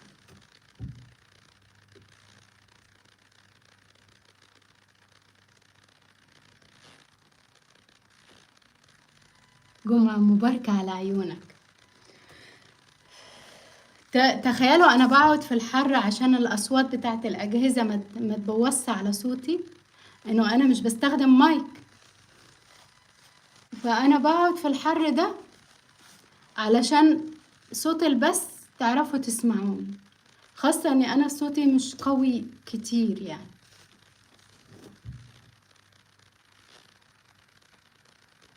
وبحاول اتحمس وانا بشرح علشان ما تتشوشوش، عشان افضل مكمله وما اقراش تعليق يضايقني فما اعرفش اكمل، لاني انا لو انتبهت للتعليقات وانا بشرح مش هعرف اكمل.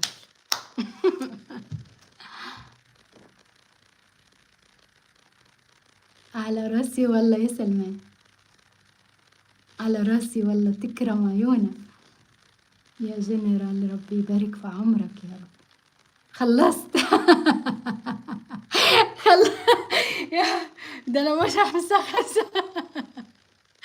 خلصت. خلصت، ده ميعاد ان انا اتكلم معاكم، ده ميعاد ان انا ارد عليكم. ما انا برد بعد ما بشرح.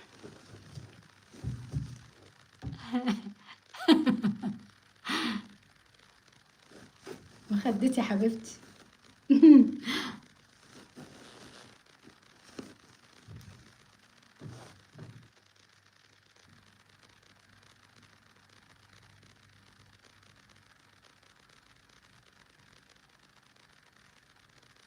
على راسي والله يا احمد، تكرم عيونك يا احمد على الكلام الحلو، عيونك الجميلة. انت متابع معايا كله 3970 من اول القوانين. خد بالك، انا هخلص الكتاب ده باذن الله، وكل الكتب اللي موجوده ورايا دي هشرحها، يعني ما تهربوش، يعني اللي هيكمل معايا انا معاكوا سنه. بص، انا اتحديت نفسي اطلع البثوث دي سنه، خلاص قررت اني انا اطلع بثوث اليوتيوب سنه، مفيش هزار. حتى لو اختفيت يوم او يومين او اسبوع حتى لازم حذر، مش هيكمل 8 ايام وحذر. اوكي، فانا اتحديت نفسي لانه انا فاتحه القناه بقالها دلوقتي 3 سنين، وده اول شهر انا بظهر فيه، يعني ده اول شهر على القناه. وانا طبعا كنت اختفيت، حتى عملت الكورس عملته بصوتي وما ظهرتش، فتحديت نفسي اني هظهر واعمل البثوث، مش هعمل فيديوهات، لا هعمل بثوث واشرح بطبيعتي، مفيش كات ولا مونتاج ولا موسيقى ولا واش ولا مش عارف ايه ولا اي حاجه، هشرح كده، اغلط مغلطش، هشرح حي، الناس تتكلم معايا وتسالني، والناس تعلق بالسلبي او بالايجابي، مفيش مشكله خالص. اتحديت نفسي سنه، ولازم اجبر نفسي ان شاء الله يكون معايا واحد في البث، هشرح الكتب دي كلها، يعني هشرحها. صباح الورد. مرحبا. عليكم السلام. عيونك الحلوة خالد. أنا اسمي خالد. على راسي يا خالد، والله اسم أخويا خالد.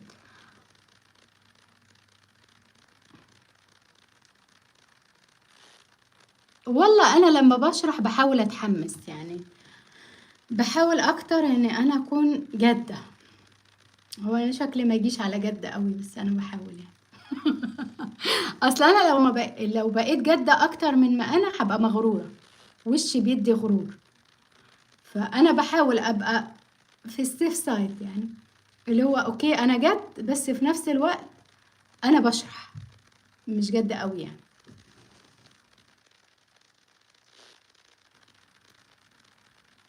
عيونك الجميلة، أمي كمان بتقولي كده. من المغرب، تحياتي للمغرب. شمس، الحمد لله. في ناس بيقولوا لي لازم مشرف للبث، بس أنا بقول خليها كده، وأنا في آخر البث بفضل أحكي مع اللي موجودين زي ما هم عايزين. كنت عايزة أحكي المرة اللي فاتت عن واحد في قناة في الإذاعة، بسم الله، في إذاعة في إذاعة الراديو، في مسلسل أنا أول مرة أسمعه الأسبوع اللي فات، كنت عايزة أحكي عنه. ده راجل كان في منصب وزاري، احكي عنه ولا بلاش، ولا اقول لكم نكته؟ تبلعوا المحاضره. محاضره تقيله صح، محاضره سمينه.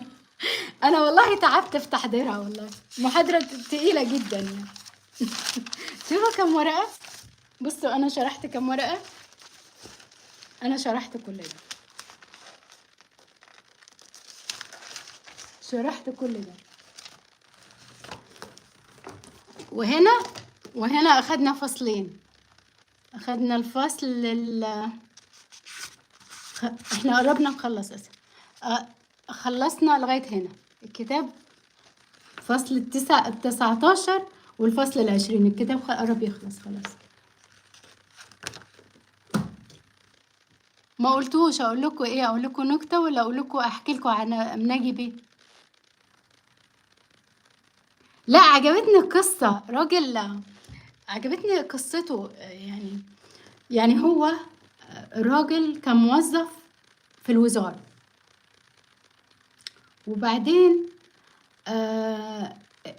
يعني هو بيقول ان الوزارة ما تستغناش عنه. فجاء في يوم جاله جواب ان هو خلاص الوزارة مش عايزاه، انتهى بقى الموضوع. من ضمن الحاجات اللي احنا قلنا عليها ان انت تعمل مشروع كأنه تشاريتي، كأنه لله، بس انت عملته مشروع. هو عمل كده. فجاء في يوم الوزارة استغنت عنه، فهو بيصحى بدري الساعة 6 الصبح بيروح الوزارة كل يوم. ففي اليوم ده ما عندوش وزارة. ايه عايزين نكتة؟ لا لا انا عيوني لا. اوكي بلاش احكيه، بس والله هتستفادوا منه لان الراجل ده جبار يعني. المهم فجاء في اليوم ده جاء المدير اللي هو المدير بتاعه بيسأل عليه.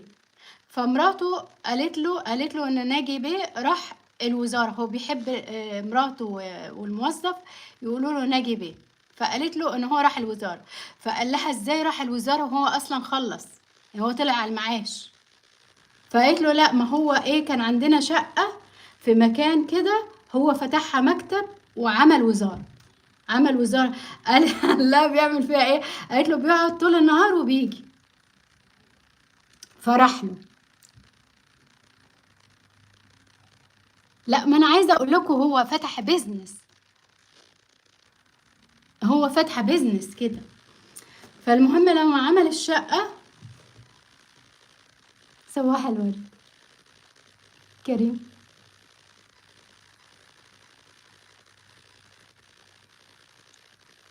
عمل الشقة وزارة. عمل الشقة. فالمهم راح له مديره فتح له، فقال له انت بتعمل ايه؟ قال له انا عندي وزارة. فبيقول له دي شقة، قال له لا دي وزارة. فخلاص مديره عشان بيحبه فقال له اوكي انه هي وزارة. فالمهم بيحكي له مديره، بيقول له الواد ابن اختي في الثانويه العامه، هي اصلا المسلسل اسمه الثانويه العامه، وما بيذاكرش، وبدور له على مدرس علشان يذاكر له عشان ممكن يسقط. فقال له فين الولد؟ قال له هجيبه. قال له انت عايزه في ايه؟ قال له احنا هنجيب له يعني مدرس، انا هدرس له بنفسي. قال له انت سيادتك هتدرس له بنفسك؟ قال له اه. جاب الولد شرح له، فالواد انبسط، قال له انه هو عايز يجيب زميله. فقال له إن كان لله اوكي انه. فجاب زميله، ابتدى يجيب لهم عصاير عشان يغذيهم. فيقول لمراته العيال هفتانة، عايزين نأكلها عسل نحل يعني عشان العيال هتذاكر. هو مخه مش تجاري، هو مخه بياخد ثواب وبيشتغل. ولكن من واحد لواحد لواحد الشقة بتاعته ما بقتش واخدة الطلاب خالص خالص. فبقى جاب مراته تشرب الولاد وتأكلهم، وبقت تعمل لهم سندوتشات. فبقوا العيال يجوا يجيبوا زمايلهم ويجيبوا زمايلهم. شقة مش واخدة. أجر مسرح بتاع استعراضات علشان يكمل للولاد. ابتدى يعمل تصاريح. التصاريح دي ابتدى يعمل كأنها على مدرسة. شوفوا فكرة البيزنس بتاعته جت منين. جت من حاجة لا شيء، بس عمل مدرسة يعني.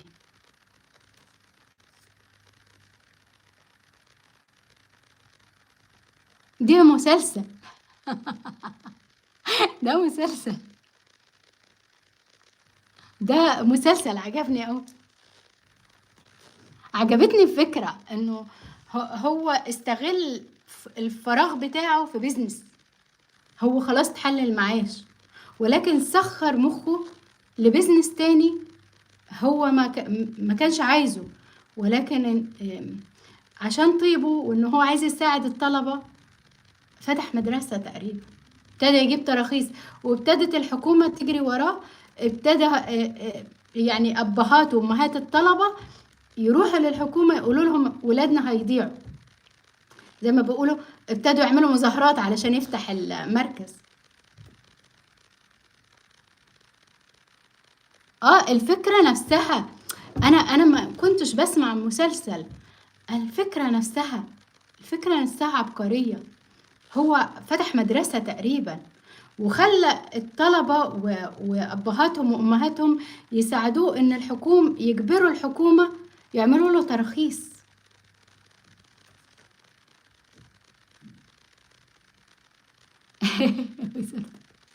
لا بجد والله الفكرة عجباني جدا، أنا ممكن أعمل كده على فكرة. والله ممكن أعمل كده.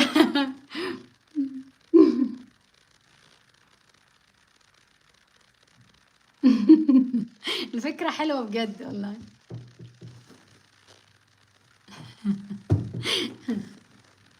في واحد كان جه على البث اللي فات، كان بيكلمني على عقار، بس اكتشفت حاجة غريبة قوي يا جماعة. اكتشفت ان هو بيختار حاجة انا وانا بشتري ما اختارهاش، يعني هو بيشتري حاجة وانا بشتري حاجة تانية خالص. اول مرة اعرف ان في حد بيشتري سقط. عارفين السقط؟ عارفين كلمة سقط؟ اول مرة اعرف ان في ناس بتروح للحاجة السقط وتشتريها. انا اول مرة اعرفها. يعني هو جالي على الفيسبوك وابتدى يحكي لي عن فكرته. انا فكرته قلت له يمكن هقولها على البث، هقول لك ردي على البث. انا متوقعه اللي بيشتري السقط ده او بيشتري الحاجه بيبخس الناس اموالهم. انا تفكيري كده، ان انت لما تشتري حاجه الناس محتاجه فلوسها انت بتبخسهم فلوسهم. بس انا اول مره اعرف ان في ناس ما بتشتريش غير السقط. فهو بيقول لي انا مش عايزه اشتري عقار، انا عايزه اشتري عقار يكون فيه عيوب. يعني ايه فيه عيوب؟ انا بقول لك ابعد عن العيوب. قال لي لا، يكون فيه عيوب، يعني يكون المبنى مثلا عليه قواضي ميراث مثلا، يكون عايز محتاج ترميم، يكون في مكان يرخصه، يكون حاجات كده. انا اول مرة اشوف، يعني اول مرة اسمعها. انا عارفة ان انا ببعد عن بتوع الميراث، وببعد عن قضايا المشاكل اللي بتبقى على المبنى، وبجيب المبنى اللي يتباع معايا بسرعة. لقيته مختلف تماما، دمر الفكرة اللي في راسي. افتكرت ان في ناس بيروحوا اخر السوق علشان يجيبوا الحاجات الباقية. نفس الفكرة.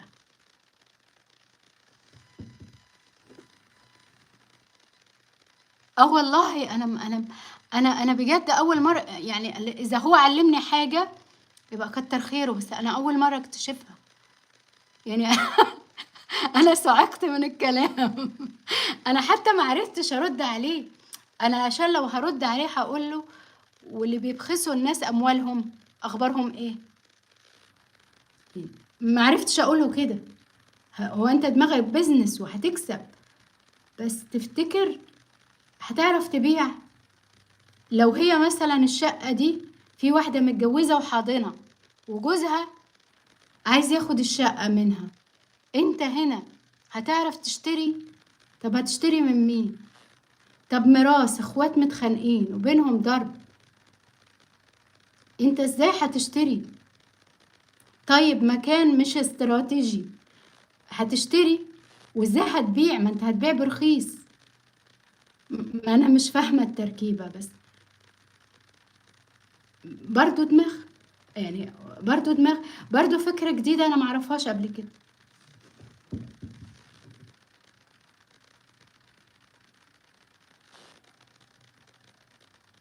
الجنرال لا مش بيبخس، ده بيشتري. ما انا بقول لك انا ما عرفتش اقول له انت صح ولا غلط، لان انا عن نفسي لما باجي اشتري بشتري الحاجات الامنه واللي اعرف ابيعها. يعني لما اجي ابيعها ما اقعدش اقول تعالوا ده انا عندي شقه ورا العمارات اللي فاتت دي. لا ده انا عندي شقه على شارعين، ده كذا، ده بحري، ده لما بتيجي تأجر تقول البلكونة دي بحري، لما تيجي تبيع بتقول ميزات. لا هو عايز العيوب، هو مش عايز الميزات. تقول له العيوب يروح يشتري. بيصطاد في الماء لا يقرأ. برضه من ضمن اللي انا كنت ممكن اقولها دي. ايوه والله انا ما قلتلوش حاجه، انا قلت له انا هقول على البث. انا ما يعني انا بالنسبه لي حاجه جديده انا ما اعرفهاش. يعني انا في تعاملي في العقارات وشرايا وبيعي ما حاولتش. خد بالك انا الشقه اللي ما فيهاش، يعني انا بمسك الموبايل كده بروح على الشقه اشوف ما فيهاش شبكه ما باخدهاش. شبكه موبايل اروح مجربه الاتصالات وموبينيل وفودافون، مجرباه ما مشيش الموبايل، مش عايزه اشتري الشقه دي. وحياة ربنا كده اخد الموبايل في ايدي ما اشتغلش الموبايل ما بشتريش الشقه. اشوف الشقه فيها غاز طبيعي ما فيهاش غاز طبيعي ما بشتريهاش. الشقه ماكسيموم السابع العاشر، بعد كده ما بشتريش. من ناحيه الاسانسير، من ناحيه الاسانسير، من ناحيه مفيش ازاله، مفيش مخالفات. كمان بشوف الشقة هل فيها ناس ميراث، في ورثة، هل فيها حضانة، واحدة متطلقة ولا بشوف كل الكلام ده قبل ما بشتري. بشوف في عقود، في صحة توقيع، مفيش مش عايزة. قبل ما بنقل الشقة بسيب فلوس على جنب، ما بديهمش الفلوس كلها. سيب فلوس اول ما يعملوا لي توكيلات الميه والغاز وكل ده بديهم بقى الفلوس. انا يا جنرال ده كل ده انا مستغربه والله. انا انا عن نفسي ده تفكيري، بس ده تفكير جديد انا ما شفتوش قبل كده. انا بالنسبه لي انا ما يمكن انا ما دخلتش السوق بالشكل اللي هو دخل فيه، ما اعرفش. بس بيقول لي انا مش عايز، يعني بيشوف العيوب والمميزات، لو لقى العيوب هي العيوب اللي بيشتريها، اشتري العيوب.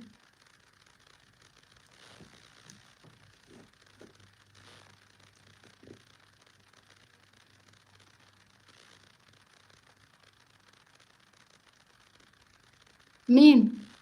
انت عايشة هاي منطقة ايه؟ طلبية؟ ايه المنطقة دي؟ طبية ولا طلبية؟ آه انت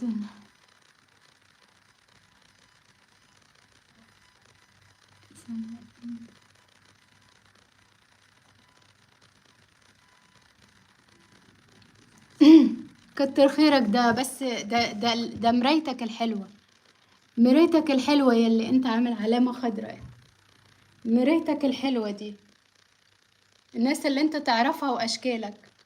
طب داخل عندنا ليه؟ وانا هنصب عليك ليه؟ عايزه منك ايه اصلا؟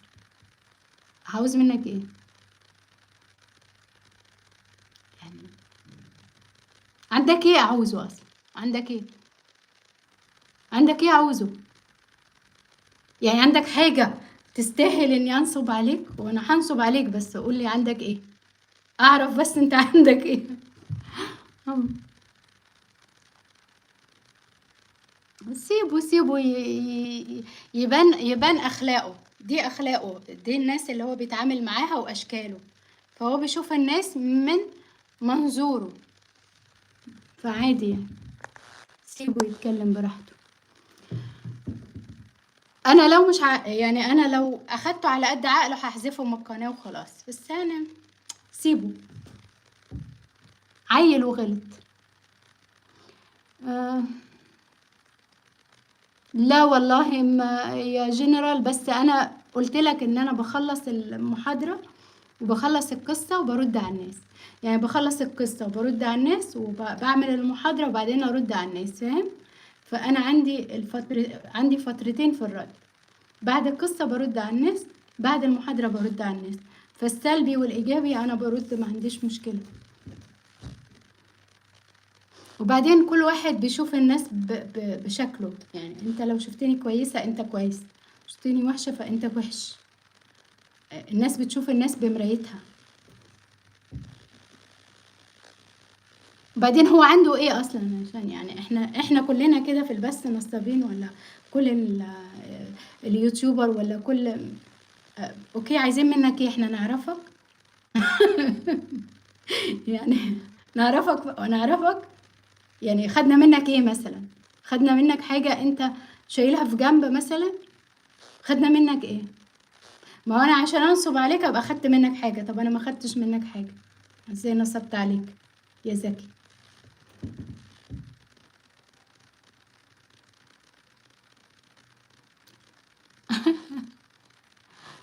والله الناس بتشوف بطبعها فعلا يا جماعة. ممكن نتواصل. والله ما انا مش بقدم خدمات قوي لسه، بس انت قول لي الخدمة وانا اقول لك اعرف اقدمها ولا لا. انا مش بقدم حاجة، انا بقدم المحتوى ده، فانا مش بقدم حاجة تانية في حتة تانية يعني، انا بس المحتوى ده اللي بقدمه. انت عايز حاجة تانية اقدمها؟ هو بيقول انا كلنا نصابين هنا ولا كلنا يوتيوبر، الله اعلم، بس يعني نصبنا عليه في ايه ما اعرفش. طب انا دلوقتي انا قلت له اعمل حاجه ولا اسوي حاجه ولا اي حاجه؟ ما انا اللي قاعده اشرح، وانا اللي قاعده احضر، وانا اللي قاعده في البث، وانا اللي بحكي، وانا اللي بتسأل، هنصب عليك في ايه؟ خدت قناتك؟ يعني انا دلوقتي ببث من جوه قناتك مثلا؟ ما انا عايزه افهم الكلمه. شكرا شكرا. ما هي الكلمة لها معنى، ايه المعنى؟ شكرا، تكرم عينك للي بيدعم القناة، ربنا يحميك يا رب. آه. مين هو؟ فأنا حتى أنصب عليه قول لي بس أنا يعني خدت منه ايه؟ اسمه ايه علشان أقوله؟ ده مالتي فول. شكرا، تكرم عينك. جماعة بجد أنا كل اللي بقدمه هو القناة دلوقتي حاليا، وأنا كنت بيزنس، حاليا انا متوقفة. ليه؟ لاني خسرانة شوي. اوكي، فانا بدرس الدكتوراه، بعمل البيزنس بتاعي، واول مرة بحضر في القناة بقالي شهر.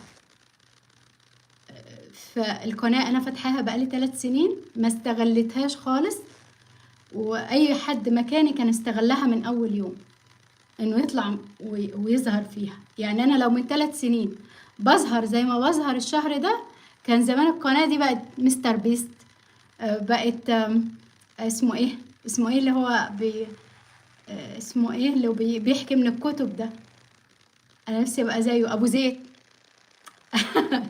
يعني أنا أبو زيد ده أنا حاطاه يعني قاعدة، أنا نفسي أبقى زيه، لأن راجل محترم بيشرح من الكتب. كمان في حد اسمه ناصر كمان محترم بيشرح من الكتب، فأنا اتجاهي ناحيتهم، أقول كلام مفيد من الكتب. آه، كمان بتفيدنا في حياتنا. فأنا ما بقدمش خدمة تانية خالص على الإطلاق غير القناة اللي في القناة والشرح اللي في القناة. بقدم نصايح، بقدم خبرة، بقدم قراية، بقدم، مش بقدم حاجة برا يعني. اوكي. فأنا بس استغربت كلامه. كلكم نصابين، مين عملنا ايه، خدنا ايه؟ طيب انت دلوقتي قاعد معانا بتتفرج، ايه اللي خدناه منك بقى معنا؟ يعني انا عشان ابقى انصب عليك ابقى خدت ايه بقى اللي انا خدته منك لو سمحت؟ حد خد منه حاجة؟ اللي جه خد حاجة يطلعها لو سمحت، مفيش سرقة هنا. السلام ورحمة. عمرو اللي خد حاجة يطلعها من هنا. عليكم السلام عمرو. لسه فاتح شركة مقاولة مستثمر في السعودية. تدخل ولا والله انا ما عنديش خبرة اني انا ابقى في شركة على راسي والله، بس صدقني يعني انا من النوع اللي مش بحب الشركة. يعني في رأيي لما تفتح شركة اعملها ودخل مساهمين وخلي فيه إداري. أنا مش بفضل الشركة، في إداري مسؤول عنك وعن المساهمين أو السندات كده. فأنت لو بتدخل حد لازم تكون حذر جدا إن الناس ما بقتش كويسة. هو حتى لو هو بيقول كله نصابين فهو شايف فعلا الناس ما بقتش كويسة. فأنت لما تشارك حد لازم تعرف يعني راس المال فين، مين اللي هيدير، مين اللي هيروح كل يوم، حاجات كتيرة قوي. ومين اللي يبقى براس المال، مين اللي هيروح كل يوم، دي شغلة. ولكن لما يبقى عندك إدارة، الإدارة دي تديرك وتدير اللي هو شريكك. فما تعملش حاجة كده زي مثلا لما بتدخل صاحبك شريك وانت بيتهيألك ان صاحبك مش هيخونك في يوم، او مش هيبص ان هو راح النهارده وانت ما رحتش. لسه كنا قايلينها القانون اللي قبل ده. فما بحبش. انا لو عن نفسي بفتح شركة هفتحها صغيرة على قد محل سوبر ماركت حاجة، ولما اكبرها خليها بقى فيها ناس كتير. يعني هخلي كل واحد ملتزم بحاجة وكل واحد له نسبة في الربح عشان ينجز. يعني هخلي العامل نفسه له نسبة في ربحها عشان يربحها.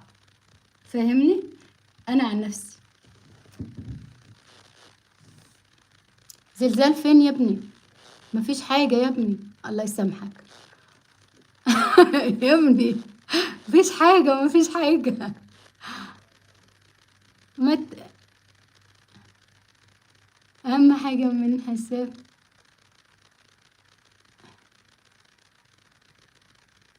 يعني إيه؟ مفهمتش عليك.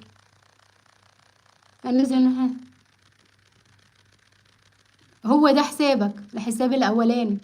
أنا معرفش حسابك التاني ولا. بس شكرا لدعم القناة، وإن شاء الله تكبر على إيديكوا اللي موجودين وحابيني أستمر. تكبر على إيديكوا والله بجد. يعني عشان أكون صريحة معاكم، أول 1000 جنيه أكسبه من القناة الأسبوع اللي فات، أقسم بالله. وفرحانة بيه قوي. أنا فرحانة بيه قوي، لأن مش عشان أنا ما عنديش، الحمد لله الحمد لله. ولكن ثمار تعبك لما تزرع حاجة وتطرح، بتحس إنه أنت أوكي، أنا تمام، أنا تمام. أنا أكيد أنا عشان أعمل القناة تعبت عليها وصرفت عليها. أوكي. فال1000 جنيه والله والله، حتى أقرب الناس، حتى الحارس بتاعي وريته، قلت له اول 1000 جنيه. بيعمل لك ايه ده يا دكتوره؟ مبسوط، انا مبسوط، مش بيعمل لي حاجه، ما انا بصرف في الشهر اكتر من 25,000. اوكي، بس دي حاجه تعب، عارفين تعب لما تقعد تحضر وتقعد تشرح وتقعد تحاول تساعد الناس. يا رب يساعد. من البث، ايوه. يا اسمك ايه؟ زين. ايوه ايوه، من البث، اول 1000 جنيه. ولكن طعمه مختلف يا جماعة، غير لما باخد من أهلي 25,000 في الشهر. أوكي، عشان آكل وأجيب حاجات وأجيب حاجات لبشرتي وكده وكده. بس ده أنا حضرت وتعبت والناس عجبها وما لبست المرة اللي فاتت، وكان أنا فرجت ال1000 جنيه على كل الناس تقريبا. والله لو هو لسه في القناة، لو كده هروح عامله له برواز كده. وان شاء الله اول $100 اكسبها من القناه اطلعها تقريبا، هعمل شورتس بيها، هطلعها من القناه كده. اول ما اطلعها هعمل شورتس ان انا خدتهم. ان شاء الله باذن الله. يبارك في عمرك.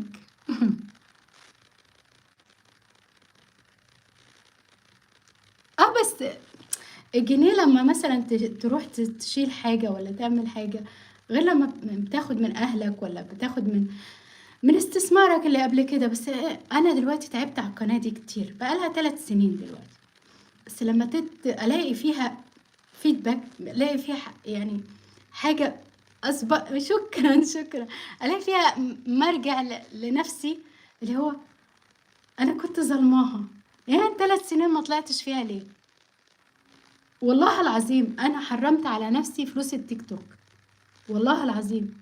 قلت انا لو انا كنت بقعد في التيك توك شويه، سوري علشان المنصه في الاسود ده، قعدت فيه شويه وقالوا لي هو اسرع في الشهره. اول ما خلصت الماجستير قالوا لي ادخلي عليه، هو اسرع في الشهره. لقيت فيه قله ادب والفاظ، ولقيت فيه ناس شلق وناس صوتها عالي، صوتها عالي كتير وناس. فقلت ماما انا قالت لي ما تتفرجيش وما تشوفيش، واي حد بيعمل مشاكل وكده اقفلي خالص. فمره حد شتمني، فماما قالت لي يا سناء الزباله لما تهزيها بتطلع ريحه، ما ترديش. وانا علمتك تردي؟ قلت له اشكالك، وانا قلت له حاجه؟ انا ما علمتكيش تردي، انا رحت قفلاه سنتين، انا بقالي سنتين قفلاه. بعد ما قفلته كل الناس قالت انه انتي خدتي الطريق الصح، انتي فكرتي لقدام ان ده مش مستقبل. ولما كان حد يبعت لي ورده ويبقى عايز يصاحبني، فاقول له انا ما بصاحبش، فاقول له انا ما باكلش حرام، فيبتدي يشتم اكتر يعني.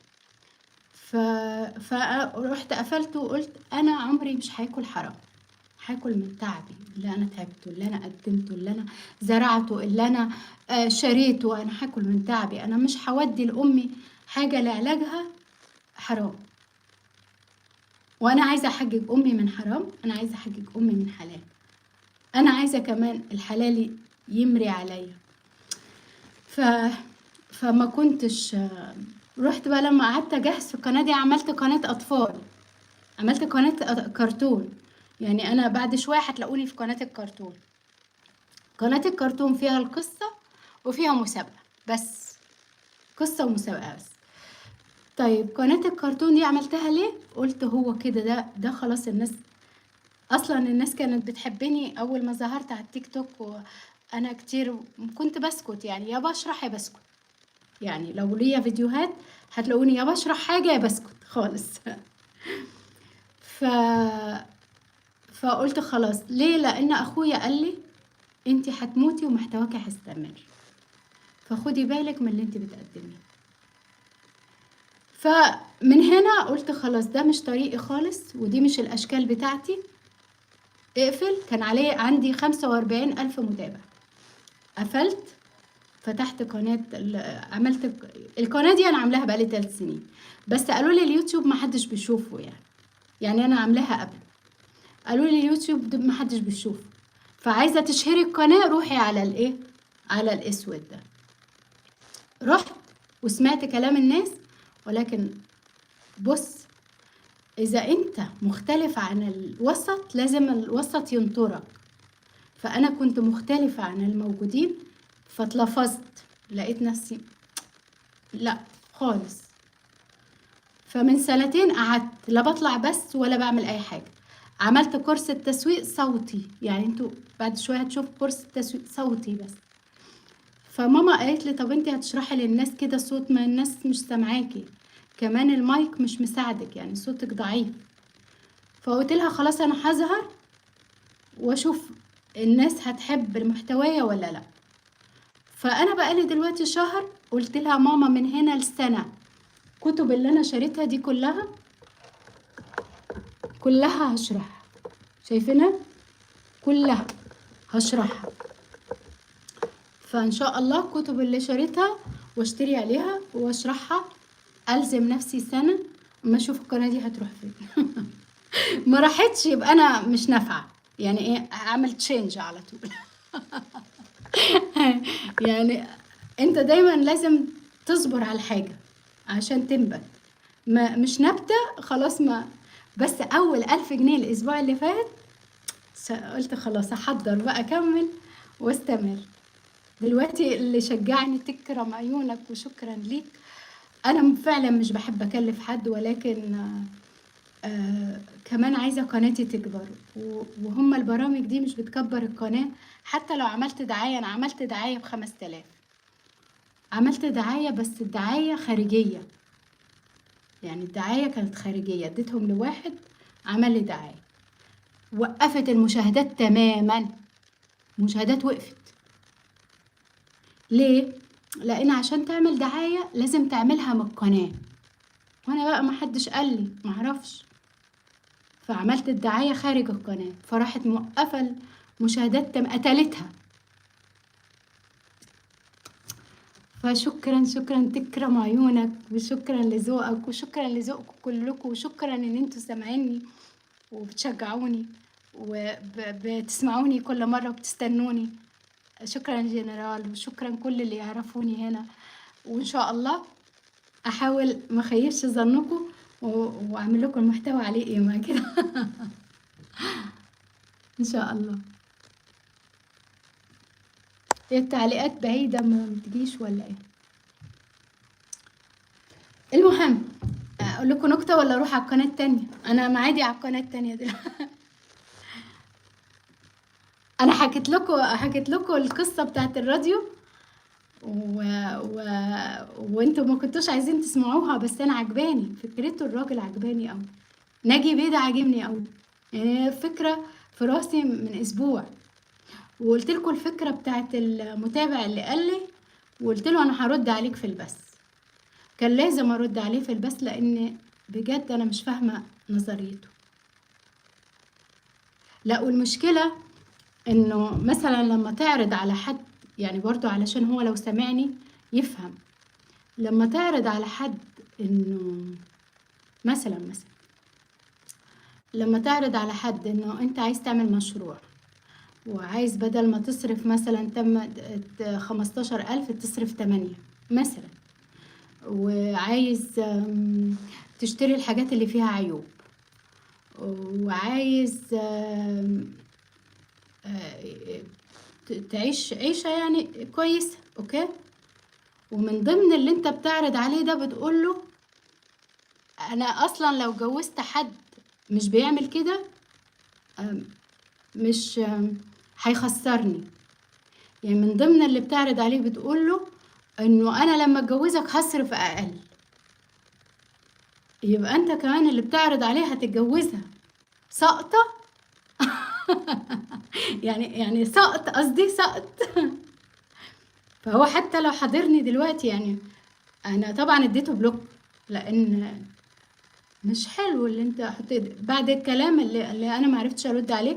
ولكن ممكن يكون في البث، لاني انا ما بعرفش حسابه، وانا كنت اخر كلامي قلت له ان انا هقول في البث، هقول لك رايي في البث، ولكن عشان انا ما كنتش عارفه رايي ما تهت. بس نصيحة مني له لو هو بيسمعني، لما تروح تتجوز واحدة او تطلب واحدة للجواز، ما تقولهاش انا عايزة اعيش بدل من 15 ب10. هي مش هتقبلك اصلا، هتقول ده راجل بخيل ومعفن. وانا عاشر واحد شوية عصبي بس مش بخيل.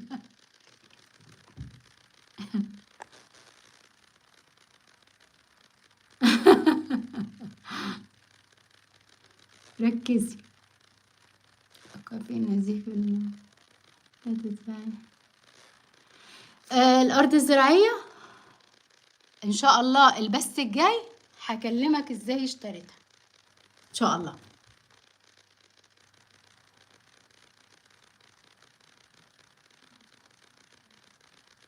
ان شاء الله هحكي لك ازاي اشتريتها وقد ايه انا بحبها. يعني انا بحبها، ممكن ابقى مديونة شوية وممكن ابيعها، بس هزعل قوي لو بعتها، يعني هتكسر من جوه، وانا من جوه بقول يا رب ما بحاش.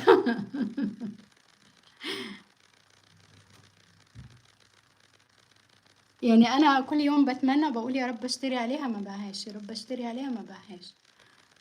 اللي بيقول لي وقفي نزيف براند صح، هحكي لك ازاي اشتريتها المره الجايه. لو ما طلعتش ليله الخميس اللي جايه زي كده زي نفس اليوم، هطلع يوم الاثنين، يعني اللي هو الحد صباحيه الاثنين اوكي. ولو ما كانش الحد صباحيه الاثنين يبقى الاثنين صباحيه الثلاث، ده ماكسيمم اللي هغيبه عليكم اوكي.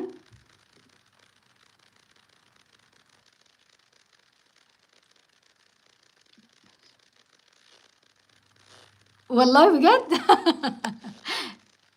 جنرال، والله ده انا هلزم نفسي. بص، انا ما بحبش الفشل، حتى يوم ما هتجوز هحاول بكل امكاني بكل ممكن ومش ممكن طبعا في الحاجات اللي ترضي ربنا، ان انا انجح العلاقه. انا ما بحبش الفشل خالص، افضل ماسكه في الحاجه بصوا لابعد مدى. يعني الماجستير ده طلع روحي وروح ابويا اللي مات يعني بجد. ولكن لما مسكت الشهاده كده قلت له بابا ارتاح، بابا ارتاح في قبرك، اسمك اتكتب في امريكا، اسمك اتكتب في امريكا. بنت عمي بتتصل بيا بتقول لي يا سناء انتي اول واحده تعملي الماجستير وتعملي رسالتك وتحطيها في امريكا، انتي اول واحده في العيله يمكن فقلت له اطمن وارتاح، انا تمام.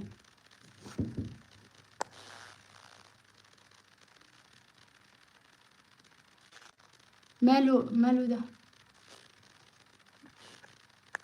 ايه يا عم العالم ده يا عم، ايه يا عم اخفى يا عم العالم ده.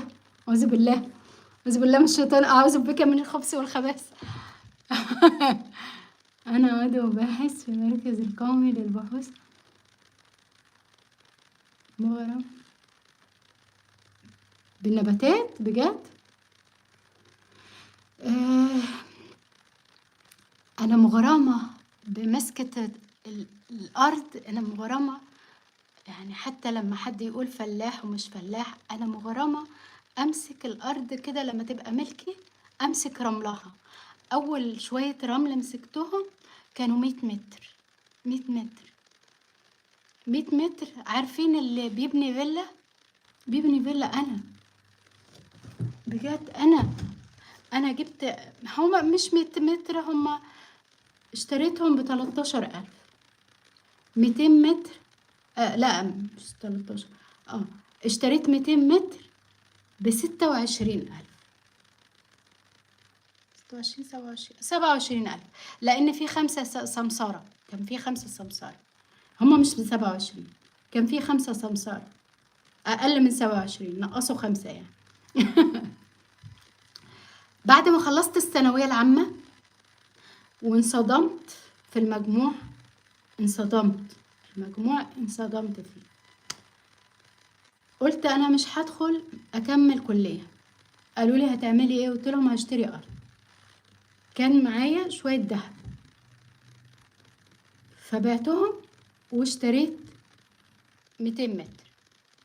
200 متر بعتهم بعد ما خلصت جامعة ب250,000. بعد ما خلصت جامعة السنة اللي قعدتها دي مسكت ال200 متر صورتهم بطوب أبيض. كنت بقعد أمسك الرمل بتاعهم ومبسوطة وأنا ماسكة الرمل بتاعهم. دلوقتي الأرض الزراعية اللي عندي نفس الكلام، ببقى مبسوطة، ببقى عايزة أبوسها. اشتريت ال200 متر، عملت لهم سور، عملت برجولة زي السوري. عارفين المية البرجولة اللي فيها مية دي، الحوض اللي فيه مية زي السوري. اشتريت كل أنواع الشجر في 100 متر، كل أنواع الشجر. وعملت يعني كأنه زلط كده كأنه، وعملت بيت 3 أوض وصالة من غير سقف. السقف كان 8000 جنيه خشب خشب خشب. قلت علشان لما اجي ابيعها ارض مش بيت، هبيعها ارض. بس انا بعتها بيت، يعني ان جيت ولا الحق انا بعتها بيت، هي اصلا انا واخداها ابيعها ارض مش بيت، عشان لو الراجل قال لي هد اقول له هد على بركة الله يعني.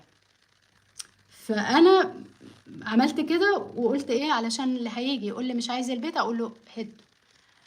وعملت كل حاجة، وعملت شجر حوالين البيت كبير، وعملت بير ما كانش فيه مية. واول يعني هي ما كانوا حقيقة قدام مدرسة، ما كانش في حد حواليا، يا دوب عملت كده كل الناس سكنت. كل الناس سكنت، ما الناس سكنت وصلت 250,000. بس انا اشتريت في مكان كويس يعني. اوكي. بعد كده رحت جايبة فايلات الثانوية العامة. انا خلاص اشتريت البيت وعملته كل حاجة. قعدت سنة كاملة لما لقيت مجموعي مش عارفة اعمل ايه. قعدت سنة افكر، جبت كل الفايلات بتاعة الكليات الخاصة سياسة. ما انا كنت عايزة ابقى طب بس ما نفعت، يعني المجموع ما جاش. فجبت كل انا كنت علمي بعدين بقيت ادبي، يعني انا خدت كيمياء وفيزياء وبعدين خدت ادبي تاني. وبعدين جبت كل الفايلات اشوف الكليات المعتمدة المرخصة علشان ادخل الجامعة. لقيت 25 جامعة مرخصة. اخويا اخد صاحبه لف عليهم كلهم عشان يشوفوا المصاريف والسكن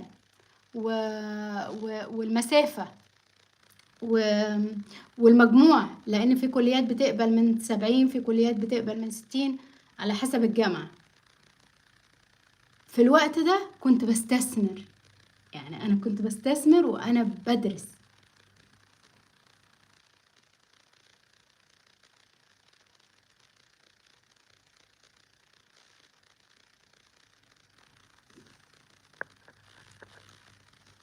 لا، ما هو انا بقولك ما بحبش الفشل، عشان كده بقولك انا في القناة دي سنة ان شاء الله.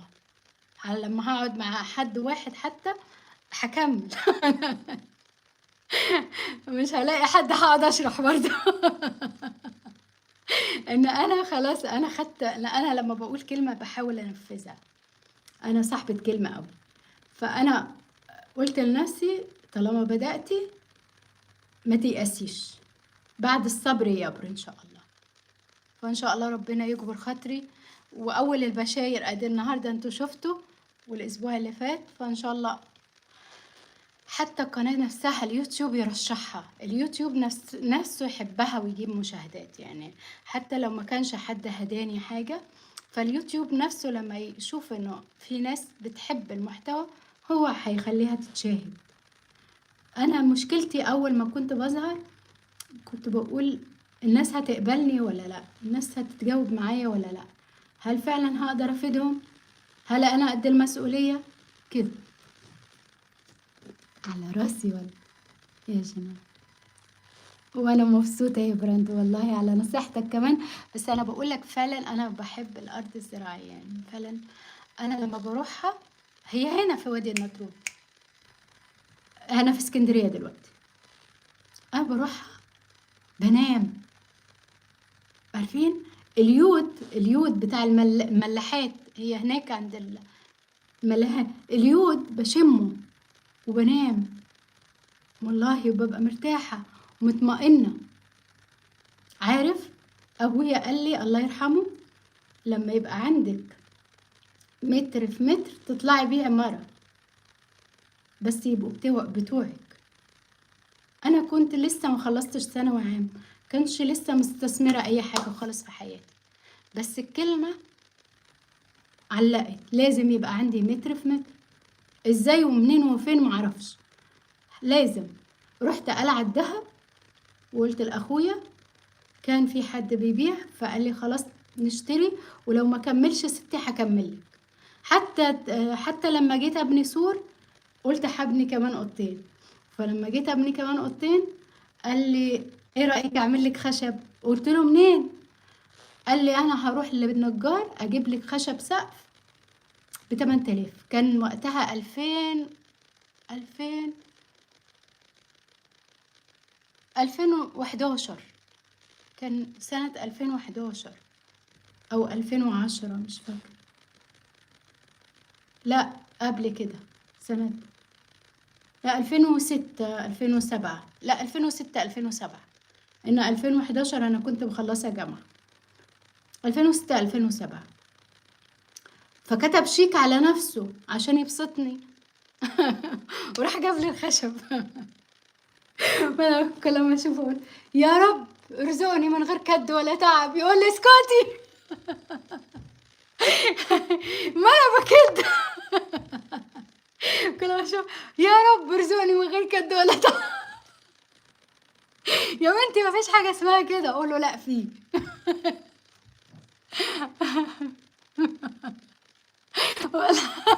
بغيظه انا بستفزه يا بنت اسكتي، اقول له لا والله يا رب، والنبي يا رب ما تسمعش منه، اسمع مني يا رب ارزقني من غير كد ولا تعب والنبي يا رب اي انا لما احب اغيظه ولا استفزه اروح في وشه كده، فهو بيعرف ان انا ورايا ورطه يلا هسيبكم بقى عشان هروح القناه التانية شويه، عشان متابعين هناك اكيد مستنيني.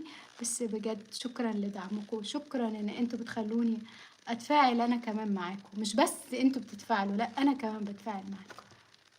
طبعا انا ما بحكيش كده اول البث، عشان اللي قاعد معايا في البث دلوقتي ولسه حاضر، لا انا اول البث ببقى شخصية تانية خالص.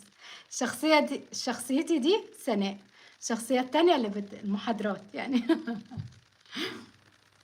فاخر البث شخصية سناء، يعني بلبس شخصيتي يعني.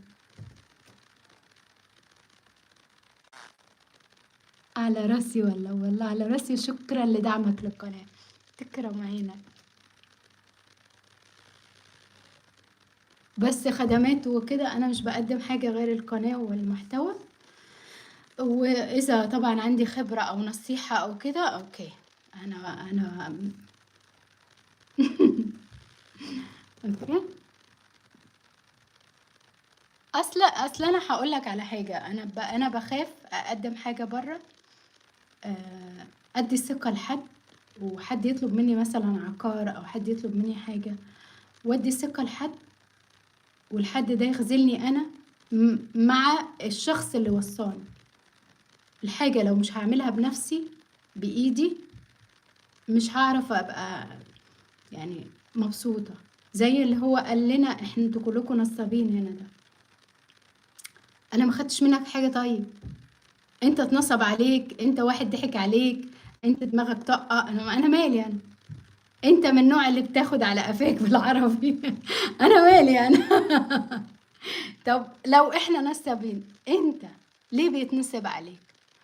انا دلوقتي قدامي نصاب، هو الحمار ولا انا اللي اتنصب عليا الحمار؟ هو ذكي، هو ذكي، عارف يجيبها منين، عارف ازاي يرسم نفسه، اما الحمار انا اللي اتنصب عليا يا رب يصلح حالك يا جنرال، دعوة خالد.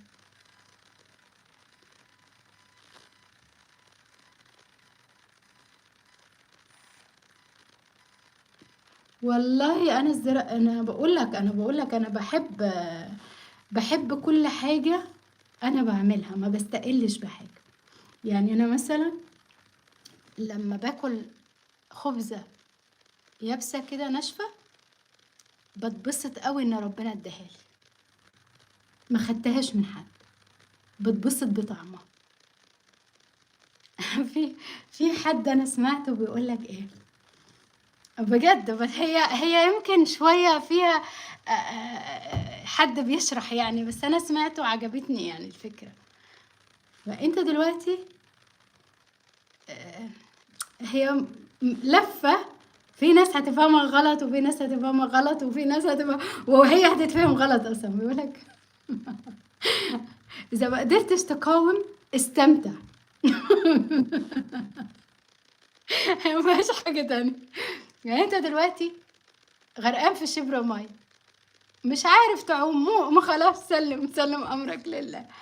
مش عارف تقاوم الحياة ومعيشتها وقرفها، معلش بقى اتبسط باللي معاك سندوتش الفول وطعمية كله وانبسط انبسط. شغل راديو، اشرب لك كوباية شاي كده بسكر حلوة كده واتبسط. بس مفيش حد تاني هيبسطك، انت اللي هتبسط نفسك. انت مش قادر على الاسعار ومش قادر على الضغوطات ومش قادر على المشاكل والمول ده اتحرق والمول ده اتفرق وفلان نصب وفلان كذا والدولة دي ضربة دي والدولة دي. اتبسط. خلاص انا في ايدي ايه؟ هو انا يا ربنا؟ انا مش في ايدي حاجة اعملها، اللي بقدر عليه بعمله، واللي ما اقدرش عليه لا يكلف الله نفسا الا وسعها. خلاص كده عيش. كان الاطفال، ايوه رايحاها دلوقتي.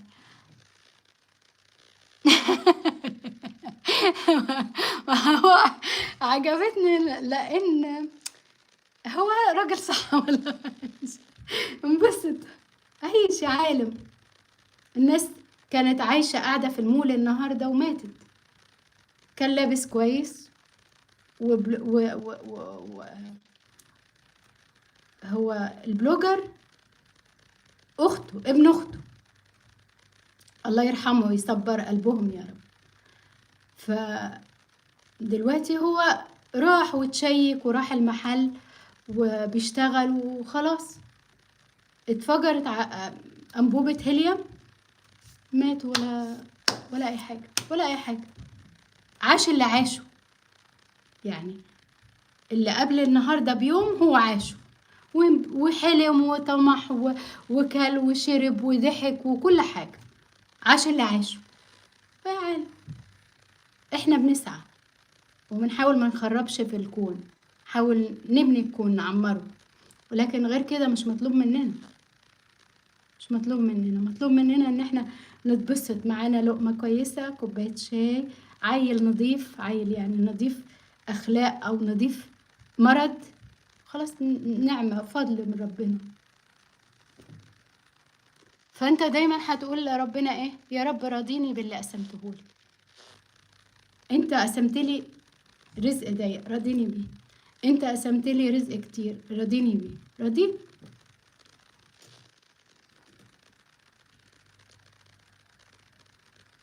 ما تستاهلش والله، والله ما تستاهل.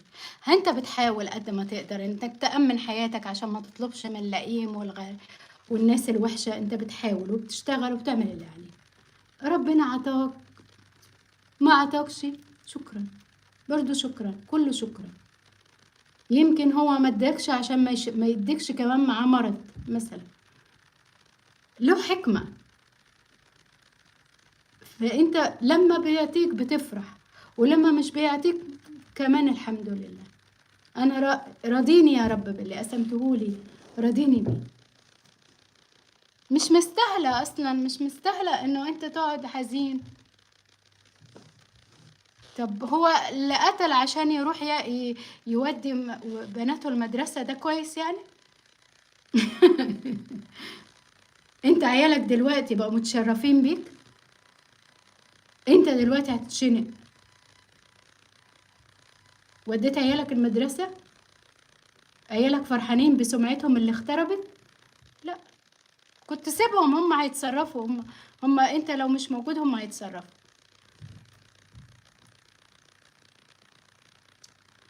شكرا على الدعاء. الله، اللهم صل وسلم صاغر امنياتنا وعافنا.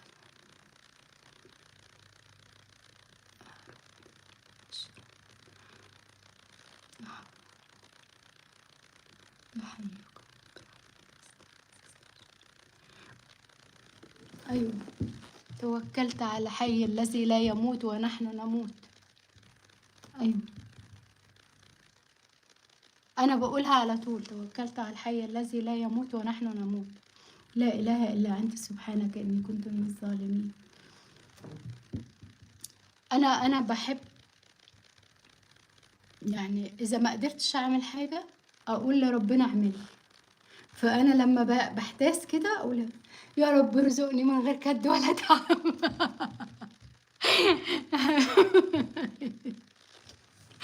يلا باي باي. ايوه، اشوفكم ان شاء الله الاسبوع الجاي على خير. طب ذمتكم مش حلو انا. يلا.